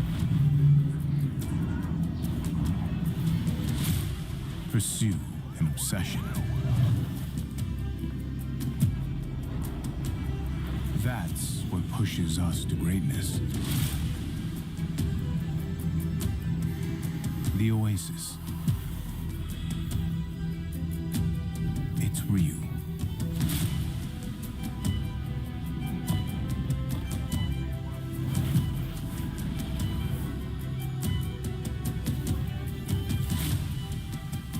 The 400i by Origin Jumpworks.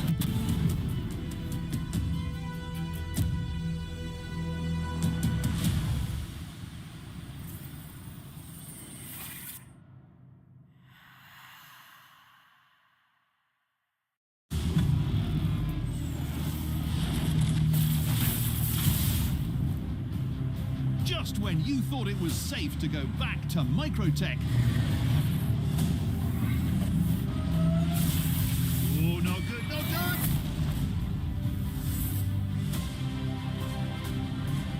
Here we go!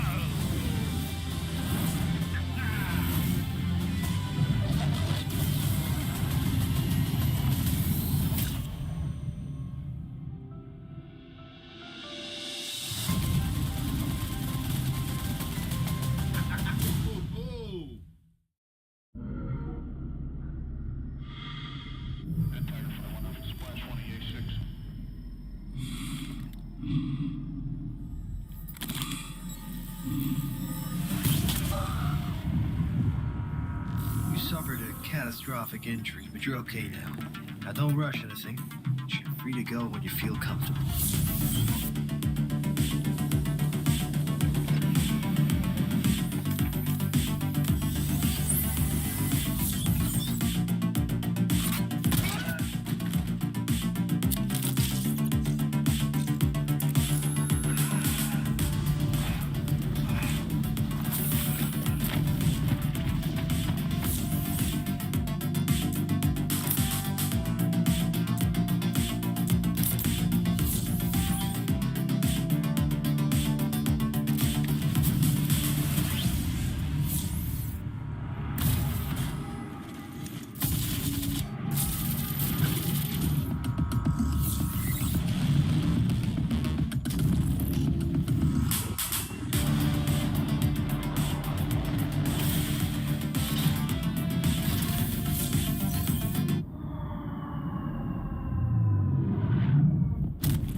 Just when you thought it was safe to go back to Microtech, the Intergalactic Aerospace Expo is back for 2951. Welcome to Whitley's Guide.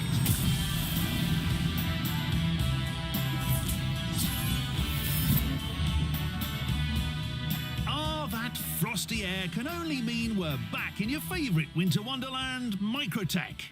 We're currently gearing up to head to the Tobin Expo Centre in cooler than cool New Babbage and seizing the opportunity to put this Anvil Spartan through its proverbial paces.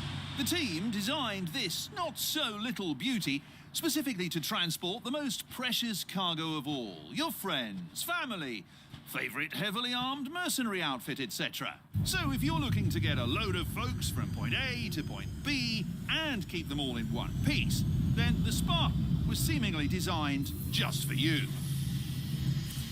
But this is Whitley's guide, so we aren't just going to take Anvil's word for it. Plus, hey Marty, how are you? I needed some personnel to... Looking good, Merrill, to transport for this segment. And there's nothing my good to see you, Terry, executives here like more than not paying extras. Everybody in? Off we go.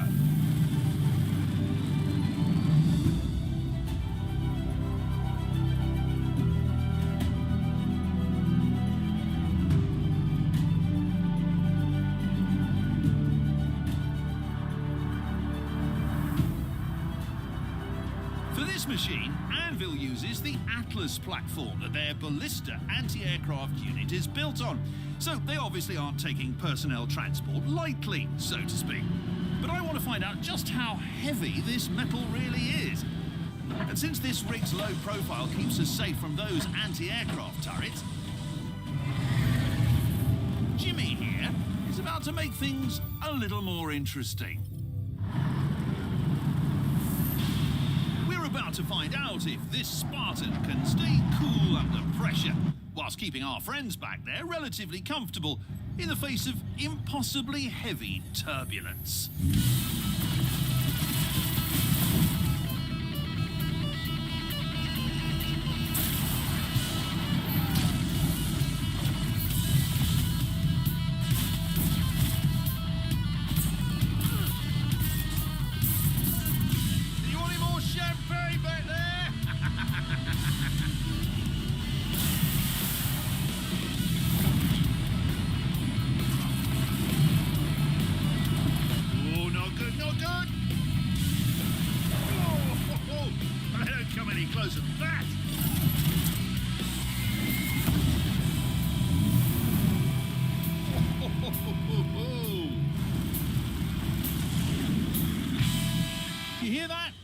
Sound of silence means we've all survived, thanks to the handling of Anvil's Road Warrior, which is all well and good, because we're here.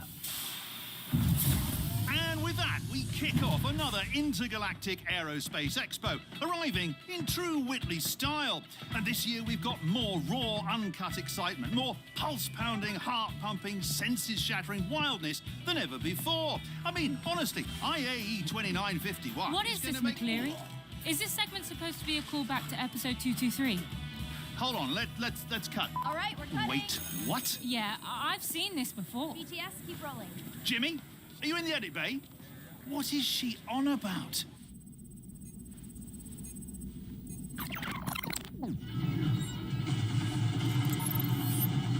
That's a little too close for comfort. How are you, I don't believe it. I'm not sure what you're going for here, McCleary, but between you and me, the ratings haven't been wrong. Great. Listen, I'm rooting for you, though. Huge fan. Where are you all off to? VIP lounge? Oh, hello. Oh, Jax.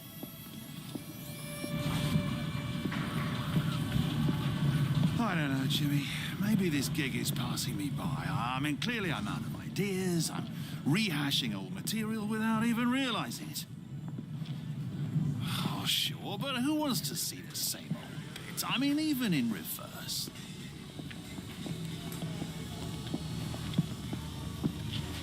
Maybe you're right, Jim. Or maybe we just need to pull out the big guns. Don't we have something amazing planned for the Aegis bit? I just need to clear my head, figure out an angle, and start fresh on the next segment. I'll be in my trailer.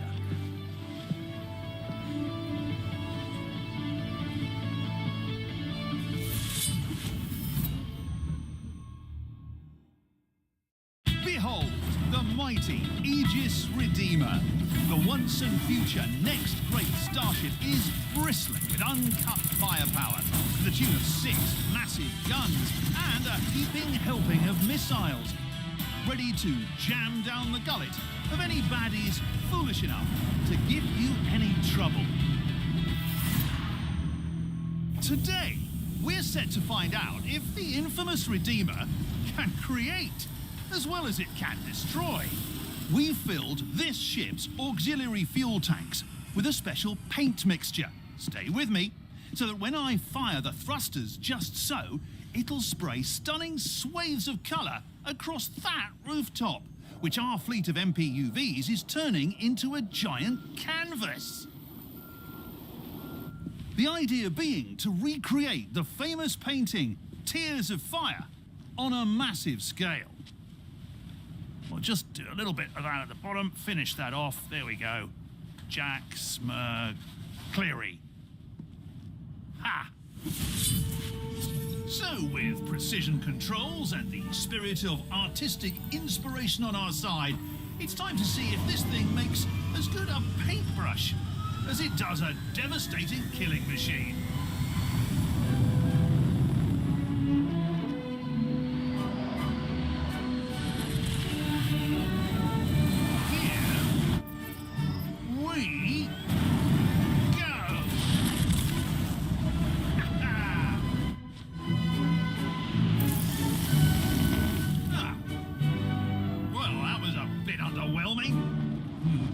But we aren't done yet.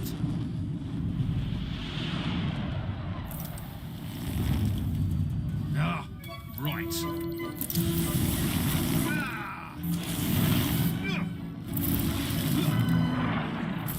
Oh, holy Sheehan Bob!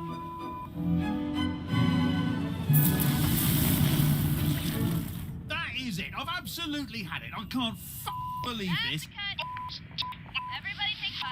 I mean, what a piece of garbage! I accidentally plagiarised myself, and then I have the gall to think I can right the ship with some over-the-top stunt, and it doesn't even bloody work!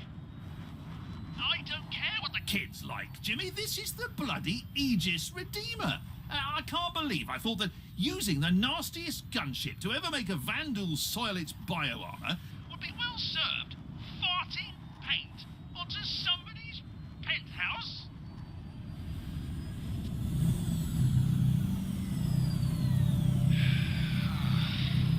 I've lost my way, Jim. I don't think it's even about the ships anymore. Yeah, well, you host The show, Jimmy. I'm done.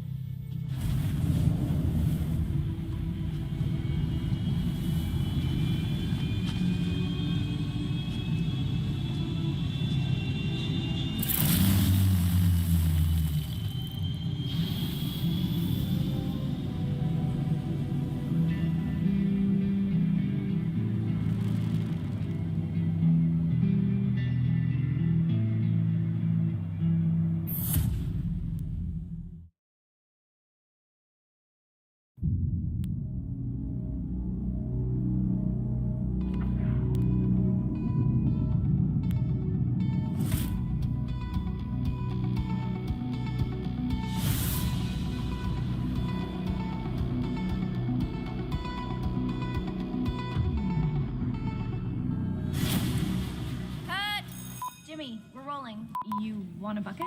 Nope. We're over here, Jimmy. Uh-huh. Eyes front. Reset.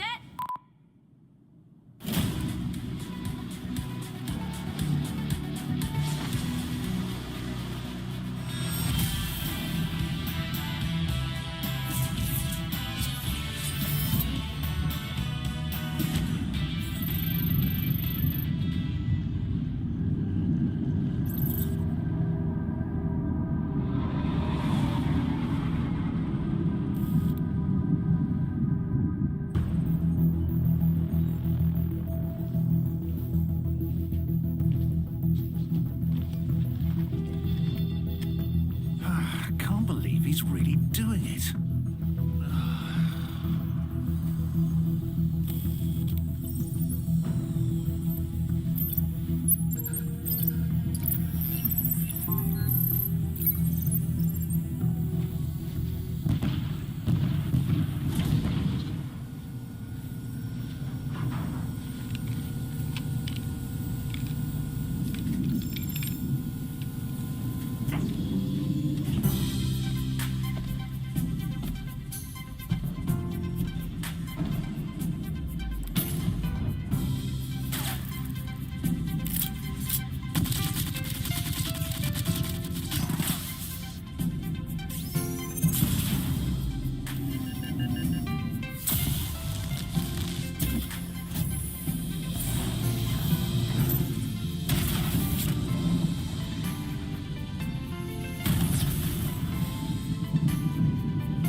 still don't know how you're going to pull this bit off solo.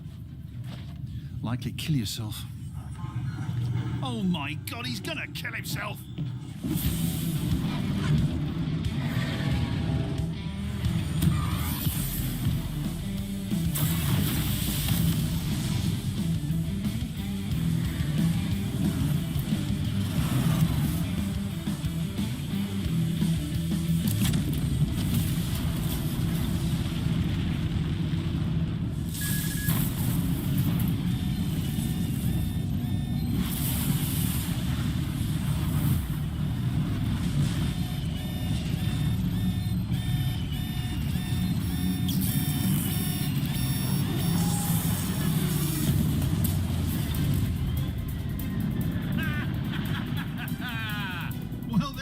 Jimmy.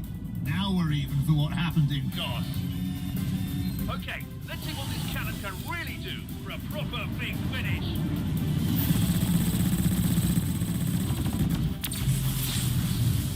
Oh, shit. And speaking of finished, I think we better get out of here.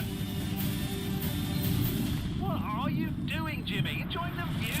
Got a show to finish.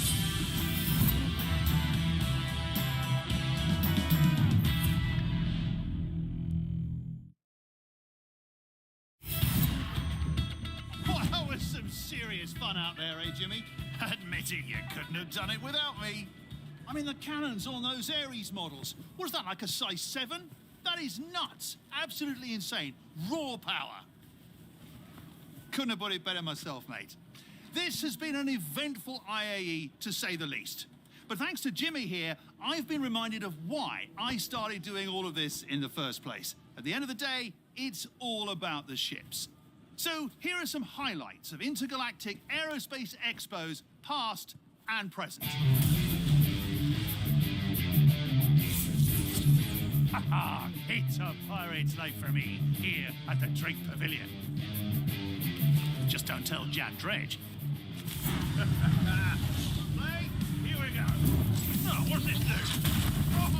Holy now, what's with this front wheel axle? And the fixed maneuvering thrusters really come through the clutch. See what I mean? And once you figure out the floaty stairs, the Car2 absolutely sings in more ways than just Shan Opera. We've loaded up this Argo raft with several cases of Bondurant Vaisseau Blanc de Blanc Reserve. That's right, 2 crates of sparkling wine worth more than my penthouse in Castor Point. Ridiculous? Certainly. Now, I was always terrible at this. Nailed it. I can't find the limit! Apology accepted!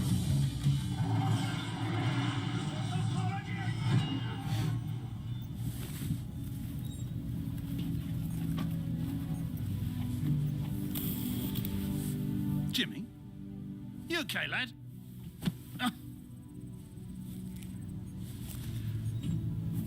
What's this? Looking good, Jim.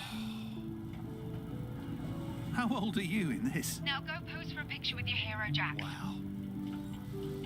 Face me. Smile. Say freelancer. Brilliant. Look at that. Damn it, Jimmy. That warms my heart. Makes me feel old as hell, but it warms my heart nonetheless. You're a good kid, Jimmy. You make me proud. Let's get out of here before they kick us out. Let's go and see what the hubbub's about over at the Mist Pavilion.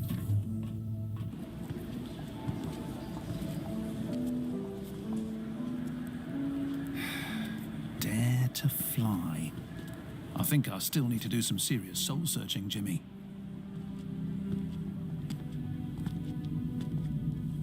There it is. The Odyssey. This ship is something else, huh? I mean, supposedly it basically becomes your own personal space station. Imagine just taking this thing out as far as you can, dropping anchor and just living. I mean, that's it, Jimmy. The Whitleys just got their hands on an Odyssey prototype. I'm sure they wouldn't mind if I borrowed it, you know, for a little sabbatical someplace. I don't know, like the Biro system. Oh, someplace like that. I mean, someplace where no one will bother me. I need to get my head straight before next season. If I even make it back, that is. Okay, everything is looking good. This is it. I'll miss you too, Jimmy. But don't wait up for me, mate.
Greatness begins as a mere spark.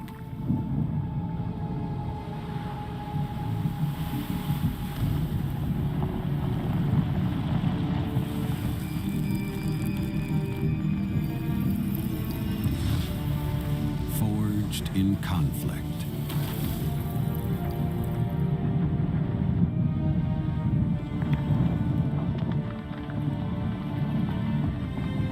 Shaped by unity. The armistice has been signed.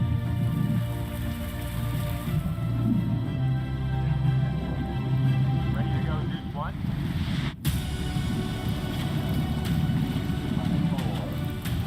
Driven by progress. It is strength, grit, triumph.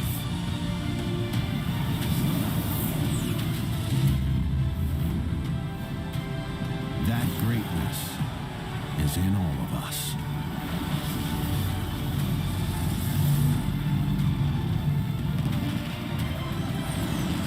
Standing together. United in purpose.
Join us for the biggest Whitley's Guide IAE special yet, with exclusive looks at all your favorite manufacturers.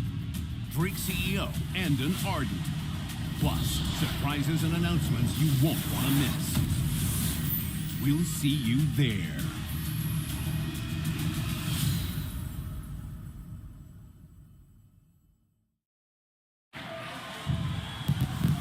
Liberty, ingenuity, equality. These ideals connect each and every one of us across this vast empire of stars. As such, I want you all to meet the 2952 Cutter from Drake Interplanetary. Oh yeah. This ship embodies those ideals that we are truly democratizing spaceflight. Who needs to hire talent when the aerospace CEOs are dying to get on camera? Hey, Jimmy?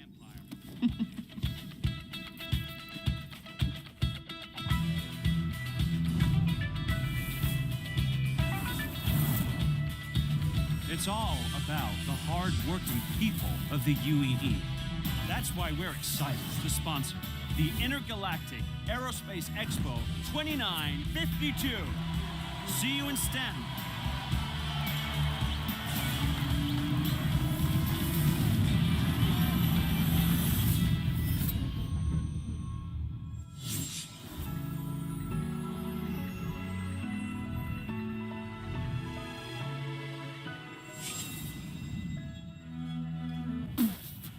What in the unholy hell? They think I'm dead? Unbelievable! Bob! I cannot believe that they moved on without me. After everything I did for them, would a call have killed them? Oh, hey, Jax, do you want to come back, host the show? I'm sorry, Jax can't take your call because he's dead. Bob! Bob, now, I need to take the Corsair. Good one.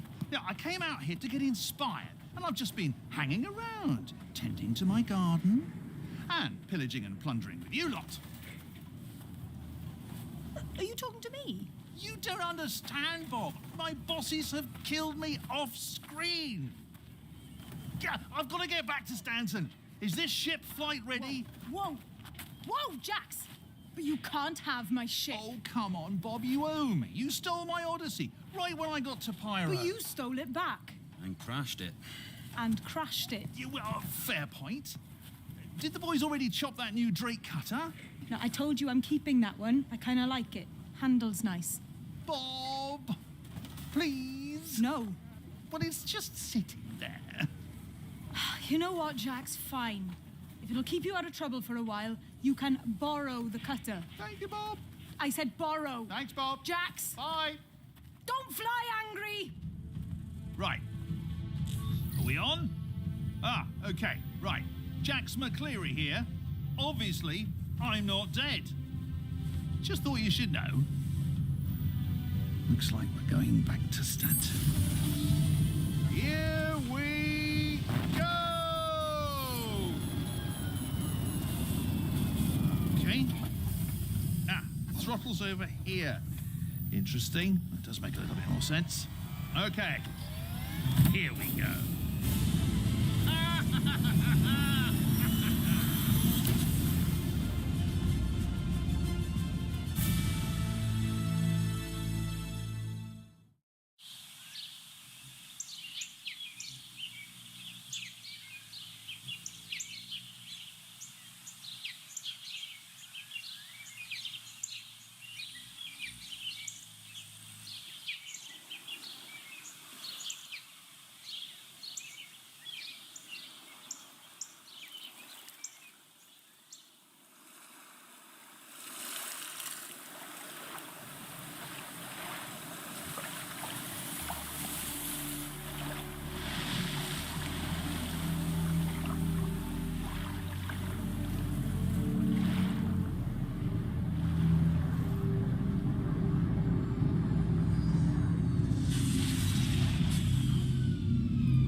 Is it on? I don't know.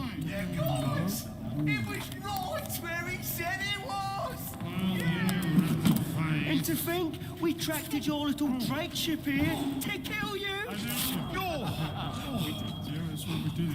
Oh, guys, I do know my way around an 890, and since your hideout's a derelict Origin super yacht, I may as well take advantage, so... Come on, Jax! Stay for a treat!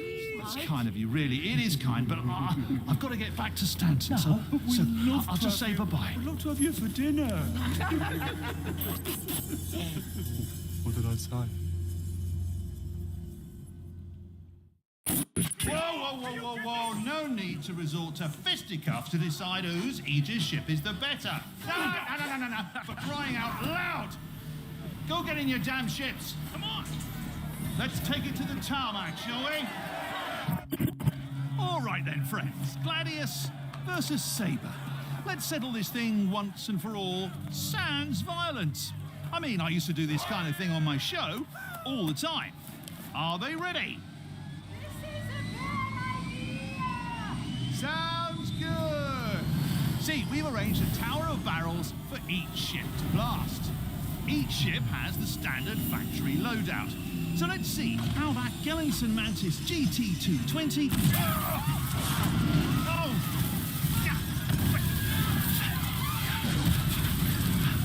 I think maybe we should get out of here. Never put the cutter. Oh, there it is.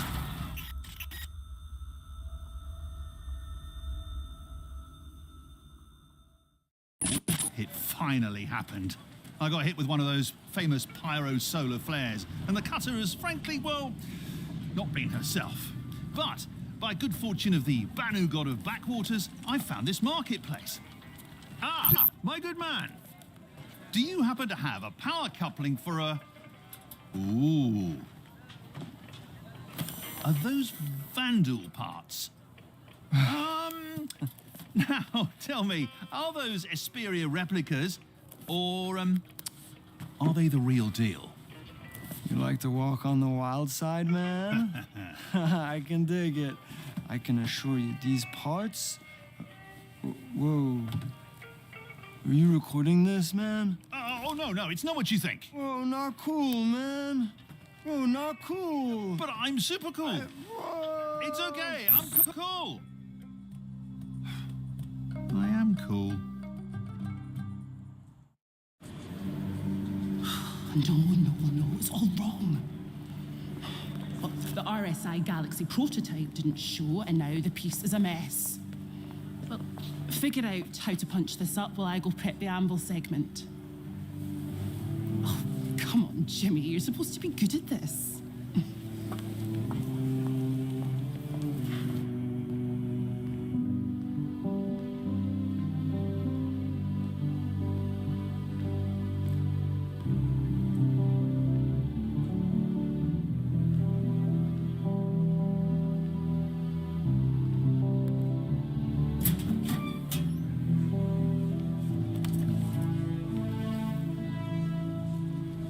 Pick yourself up, mate. No time to feel sorry for you. Hello? Oh my god! Oh my god, this one is crazy!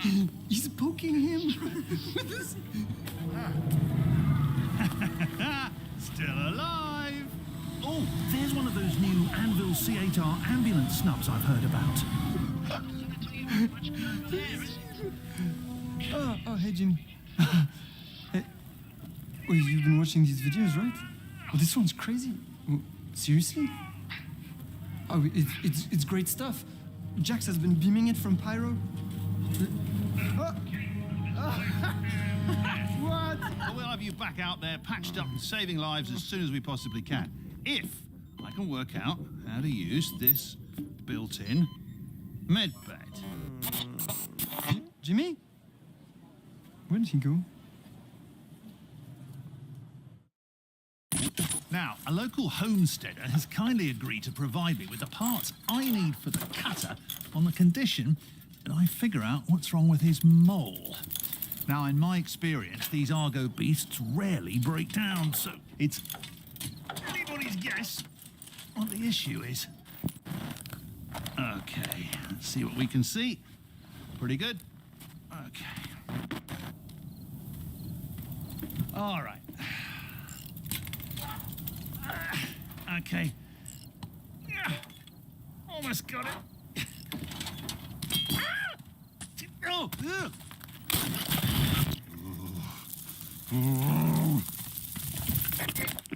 Well, I fixed it. The mole should run fine now. I do have some bad news, though. You got crabs. Come on.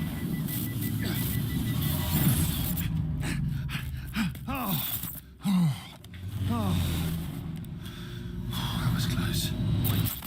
So, I kind of crashed my cutter. Well, Bob's cutter. Don't tell Bob. Right into a racer and their trusty Cyclone RC. Yeah. Well, fortunately, the rest of the competitors here agreed not to murder me if I took the incapacitated racer's place in the upcoming heat. Let's see if I can beat my time on the Tumbrel test track. Here we go! Woo-hoo! Shit!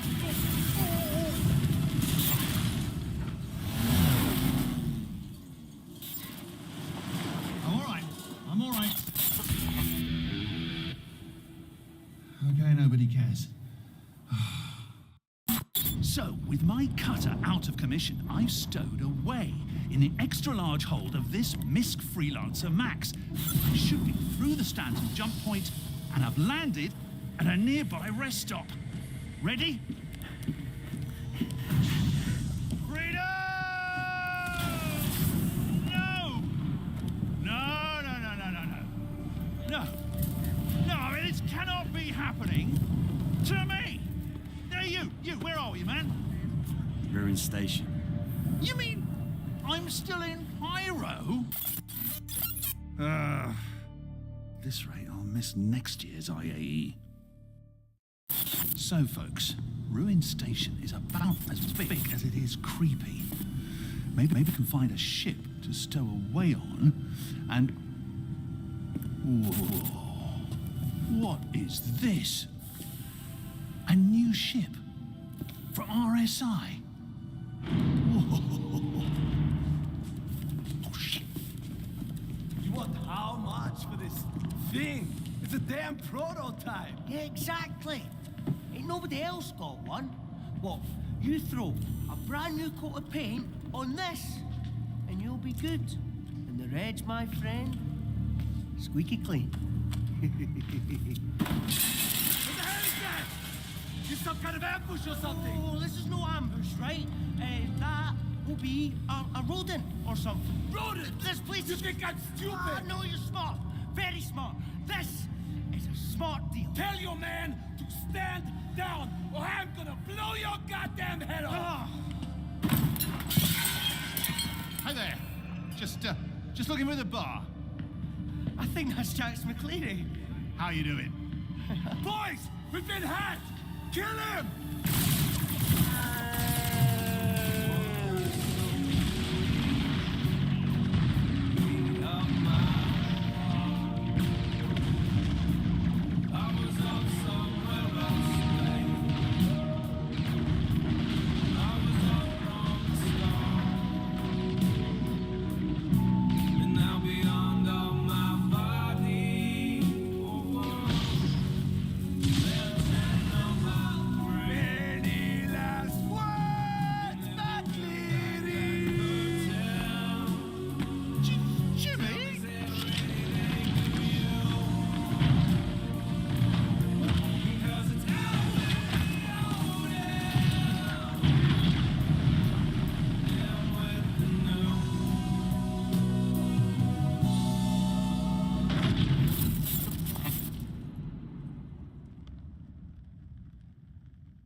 Did you see the last transmission? Has anyone seen Jimmy?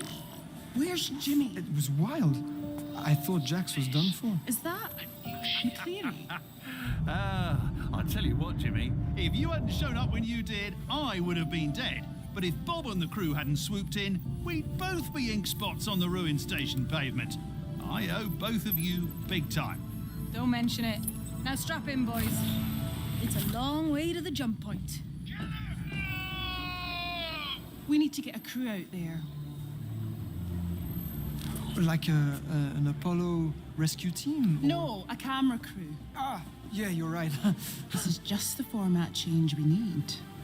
Plenty of time, Jim, for you and I to riff on ideas for next season, huh? And we could hit a couple of my favourite pyro haunts on the way back. I could show you around, introduce you to some of the locals. Yeah, I still can't believe you managed to find me by tracking my transmissions. Whoa, crap! Not again!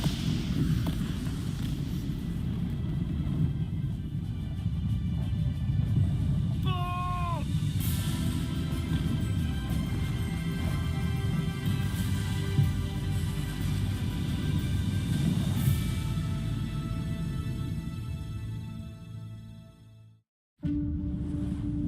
Most folks, they see a wreck, and they just see a bunch of junk. Not you, though. You see a gold mine. You don't bother with a big, clunky rig. You don't need to. That's you, a wrecking crew of one. Doing it your way.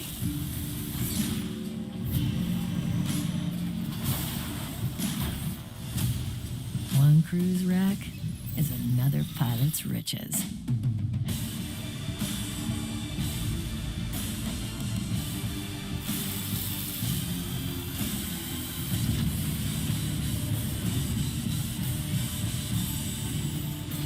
Stake your claim with the Vulture.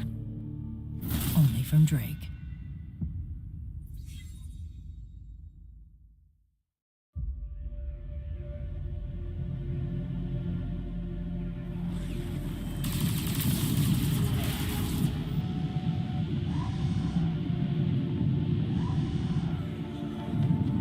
All available pilots to the strip. Julius flight, you are cleared for takeoff.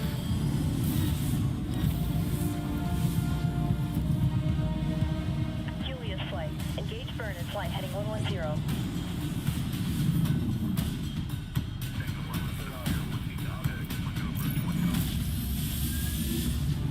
Alright, here we go.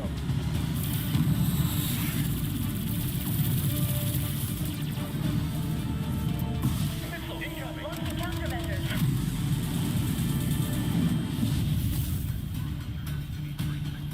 Alright, shut them down.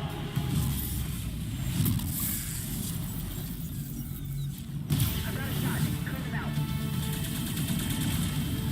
Thanks for the assist. Anytime. Quantum jammers engaged. Let's finish this.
In a galaxy so vast, can one person make an impact? How do we rise above? Through camaraderie and competition, we coalesce.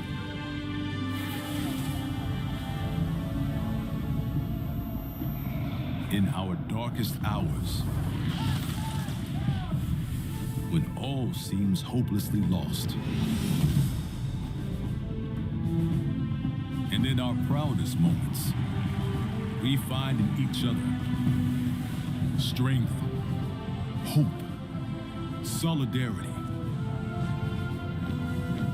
the courage to leave the familiar behind in pursuit of the next great adventure.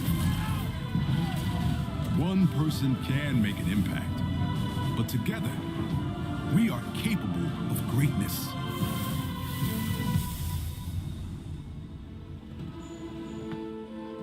Each of us, part of something bigger. One galaxy. One empire. United in purpose.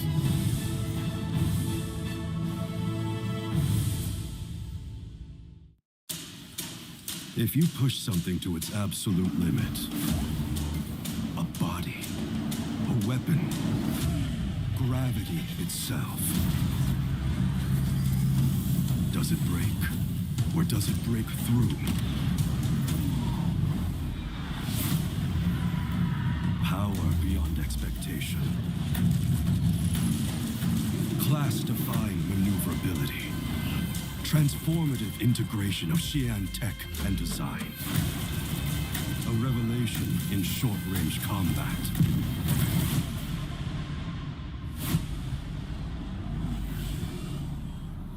Unleash the fury. Only the Mirai.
Watch your back now.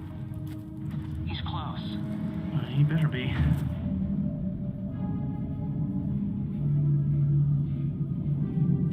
I heard they found Leica with one over near Lyria. Took 15 roughnecks to bring him down. Everyone after these things is really out for blood, huh? Yeah, exactly. So watch the perimeter. Copy that.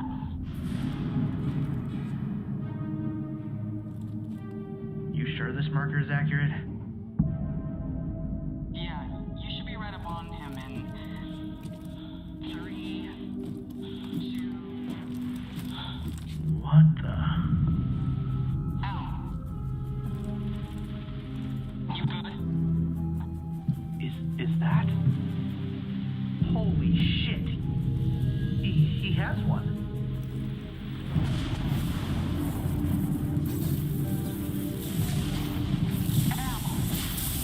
I'm here. We're good. Wait. No.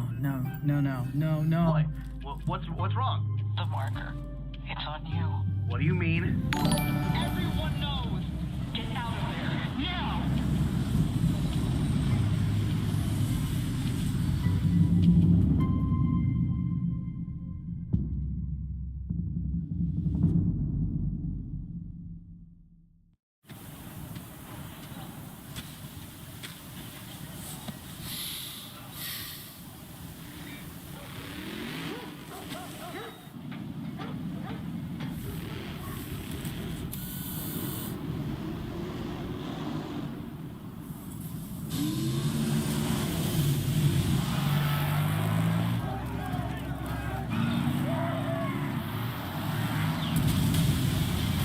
Whenever someone is in need of hope, you can feel it in the atmosphere. The spirit of Crusader.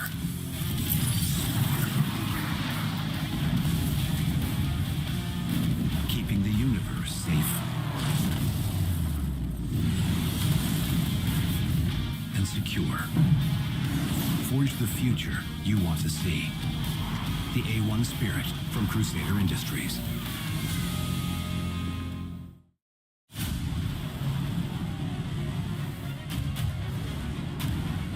Experience a universe of possibilities. Intergalactic Aerospace Expo 2953. All your favorite ships and manufacturers. Plus, a few new surprises.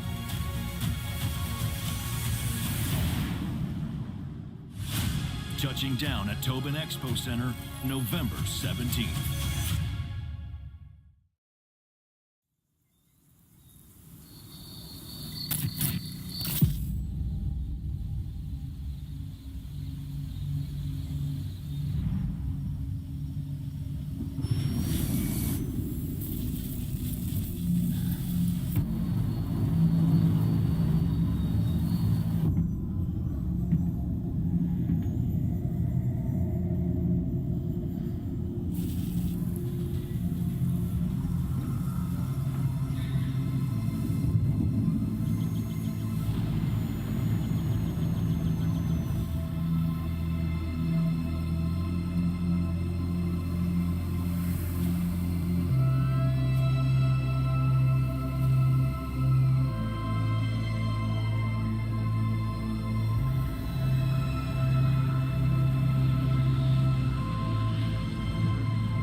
Hello, folks. Garmin Humble here, back on the mean streets of Area 18. Cities like this are teeming with scumbags and lowlifes that would just as soon shoot you in the face as give you the time of day. That's where I come in. When preparing for patrol, it's important to check your armor, your sidearm, and of course, limber up. Staying loose is your #1 weapon when it comes to stopping crime. Trust me, the only thing standing between you and an unceremonious death in the gutter are security professionals like me. Don't test me. Oh there, buddy. Oh, take a step back now. Who the hell are you? Garmin Humble, freelance security A professional. freelance cop. Oh, for crying out loud. Coming with me. Die, fake pig. Armor? Check. Sidearm? Check. Should have stretched, scumbag. Don't worry, no need to thank me. You're welcome. Stop the crime. Burrito time. Hello, folks. Garmin Humble back again. And today, we're going after a high-profile bounty. Hey, bud, do me a favor. Stay here and watch the stalker for me. Little joke there. But seriously, never risk your ship if you don't have to, folks. Okay, so if my intel is good, and it always is, the mark should be holed up somewhere down in that little backwater. Probably dug in deep. This manhunt could take days, weeks, even months. This guy's well connected and... Oh. Wow. That's his ship there. Guess I better get down there. The mark is likely to be jumpy, with a bounty this size on his head. Not that the credits matter to me, of course. It's all about the justice. Oh shit, they're taking off already? Jesus. Okay, folks, here we go. Oh, jeez, I didn't have time to stretch. There. All right. Now let's find this. Nope. You aren't the mark. Oh, hello. You, throw down your weapons and... Okay, so much for bringing him in alive. Who the fuck are you? Easy there, big guy. Don't make me use it. Oh, shit.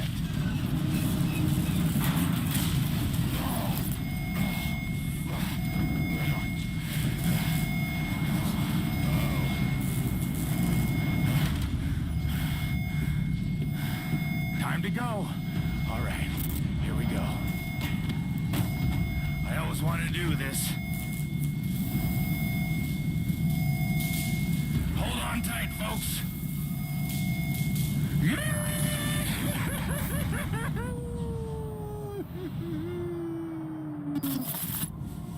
Mission complete. Burrito I eat. There you go.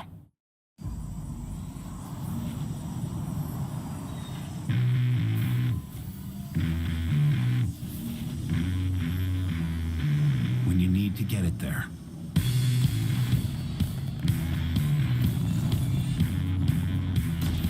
When the odds are stacked against you. When you're just enjoying the view. When the sky's the limit.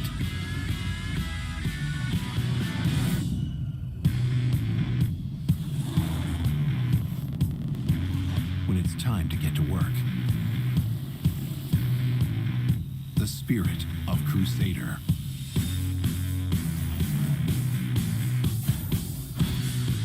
One ship. Endless possibilities.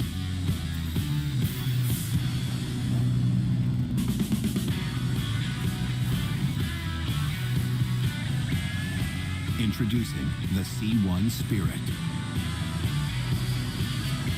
Deliver the future you want to see. Hi friends, it's your girl Molly, and on my way to Orison. Stunning clouds and the planet is gorgeous. Big shout out to Origin Jump Works for hooking me up with this entire experience. We're on an 890 jump. Yacht life! Origin Jump Works has totally pulled out all the stops for this special intergalactic Aerospace Expo series. What a mouthful. But love, they totally hooked me up with the most luxe ride, the most happening cities in Stanton. Bye, Origin crew. Not sure what this is, but my niece will live for it. Look at Crusader HQ. Just standing here makes me feel rich. So apparently they're storm walls, not whales. Had to get a picture with the statue, duh. 100% tourist vibes. Like the total tourist that knocked over my Moby. Rude. Low-key though, Orison is beautiful. These fountains, the cherry blossoms, everything. It's a moment. Anyway, y'all need to be here. Gonna end my day relaxing with a sunset cocktail. Thanks, whatever. IAE. Cheers, babes. New Spectrum post tomorrow.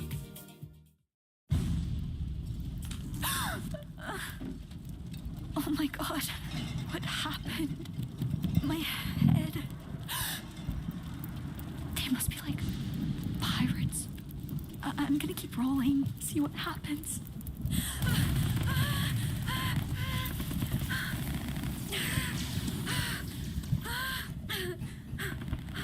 The shuttle! There's my ride! Just gotta get over there.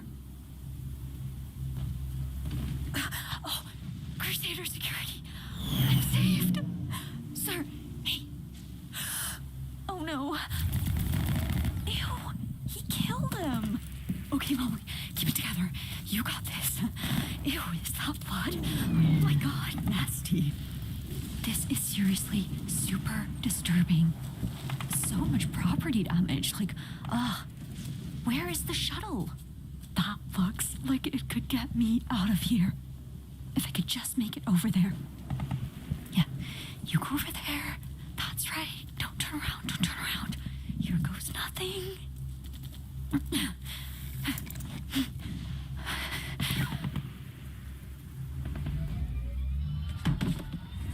Not sorry. That's not the shuttle.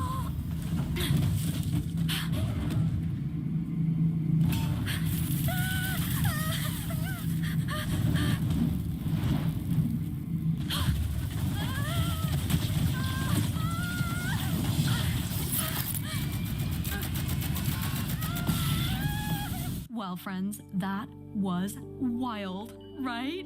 And now here I am back on this lovely 890 jump and headed to New Babbage for the IAE. Once again, basking in the opulence of the full Origin Jump Works experience. It obviously takes more than fanatical pirates to slow me down. See you at the expo, babes!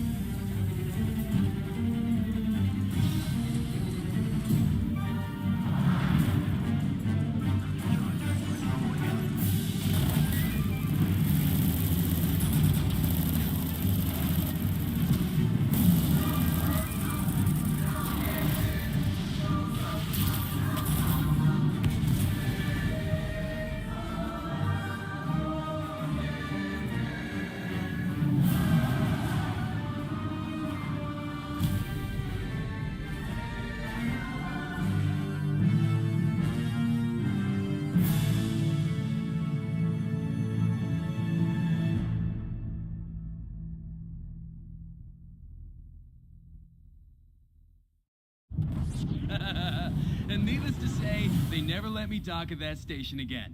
Kid, that story gets worse every time you tell it. Look what the cat dragged in. I ever tell you about that job I did on Demian back in 48?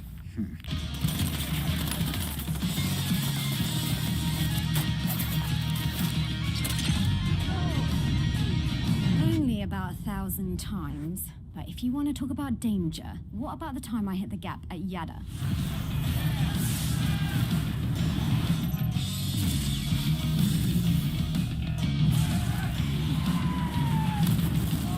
Nothing. You kids wouldn't know real danger if it shot you between the eyes. You guys already forgot about the pyro incident?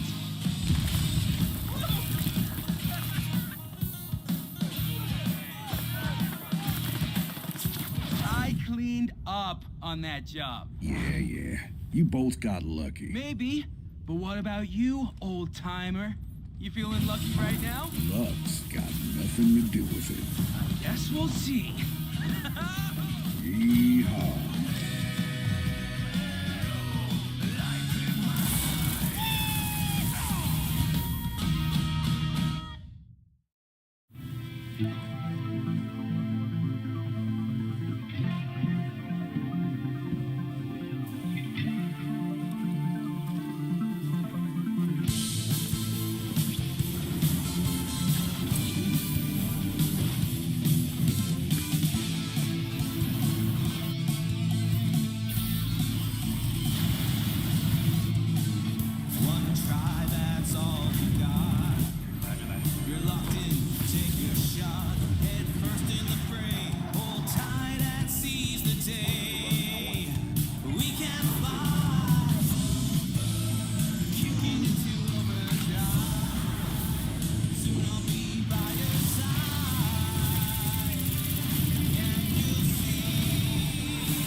this galaxy needs.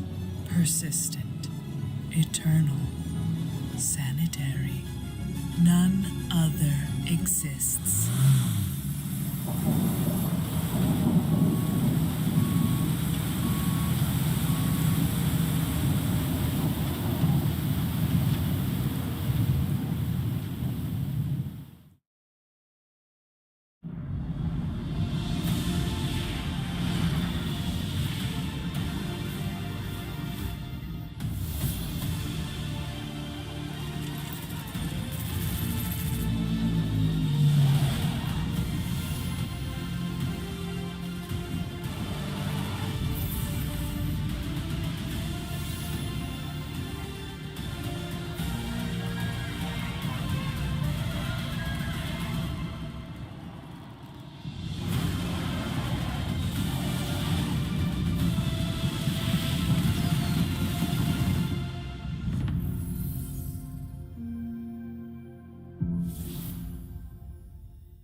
The endless night was still and cold and vast. Yet in that moonless winter sky, unyielding they remained, tied to their mast. Forever watching, always standing by.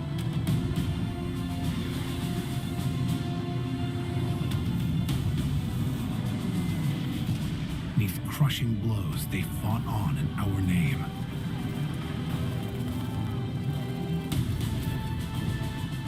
They battled bravely through endless wars.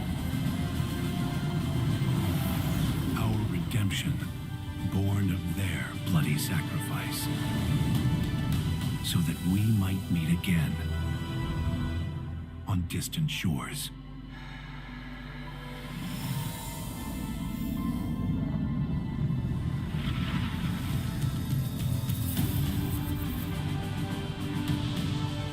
It matters not whether they prevailed.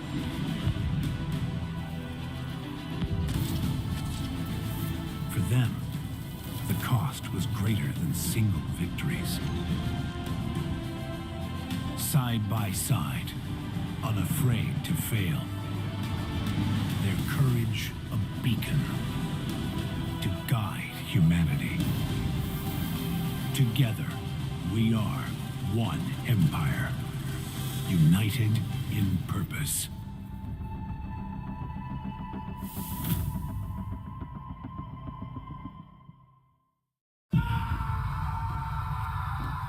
You're probably thinking I'm a goner. But the thing is, I've died 1,000 times. Because a regen has always been the strategy. Let's do this.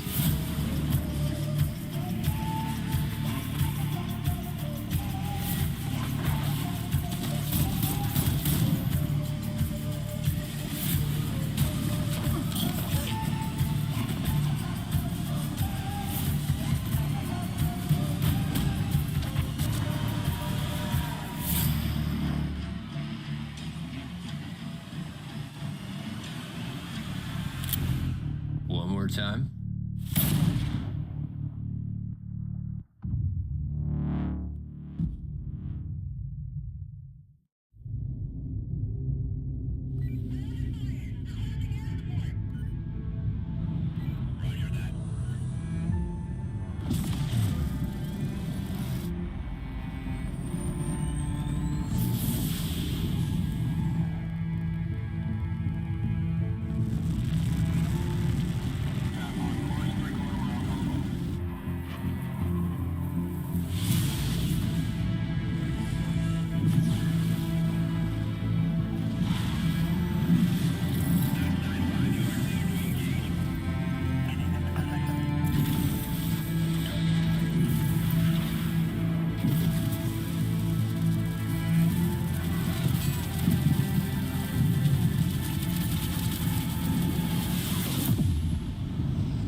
wasn't there.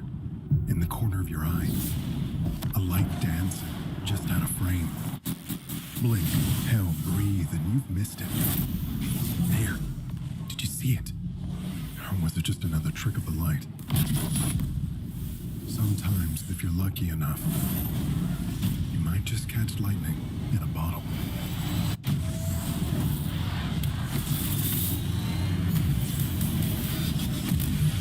The Aegis Saber Peregrine. Catch it, if you can.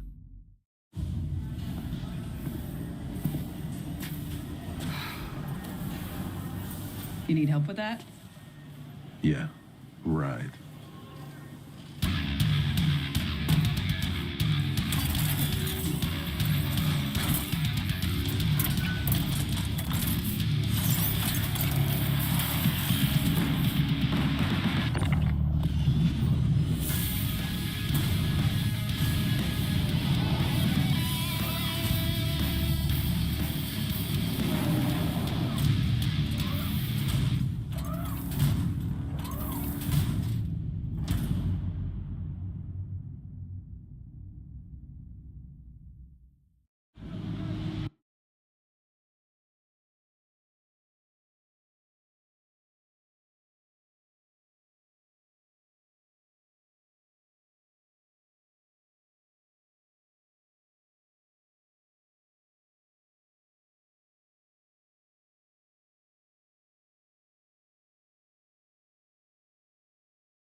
Bye.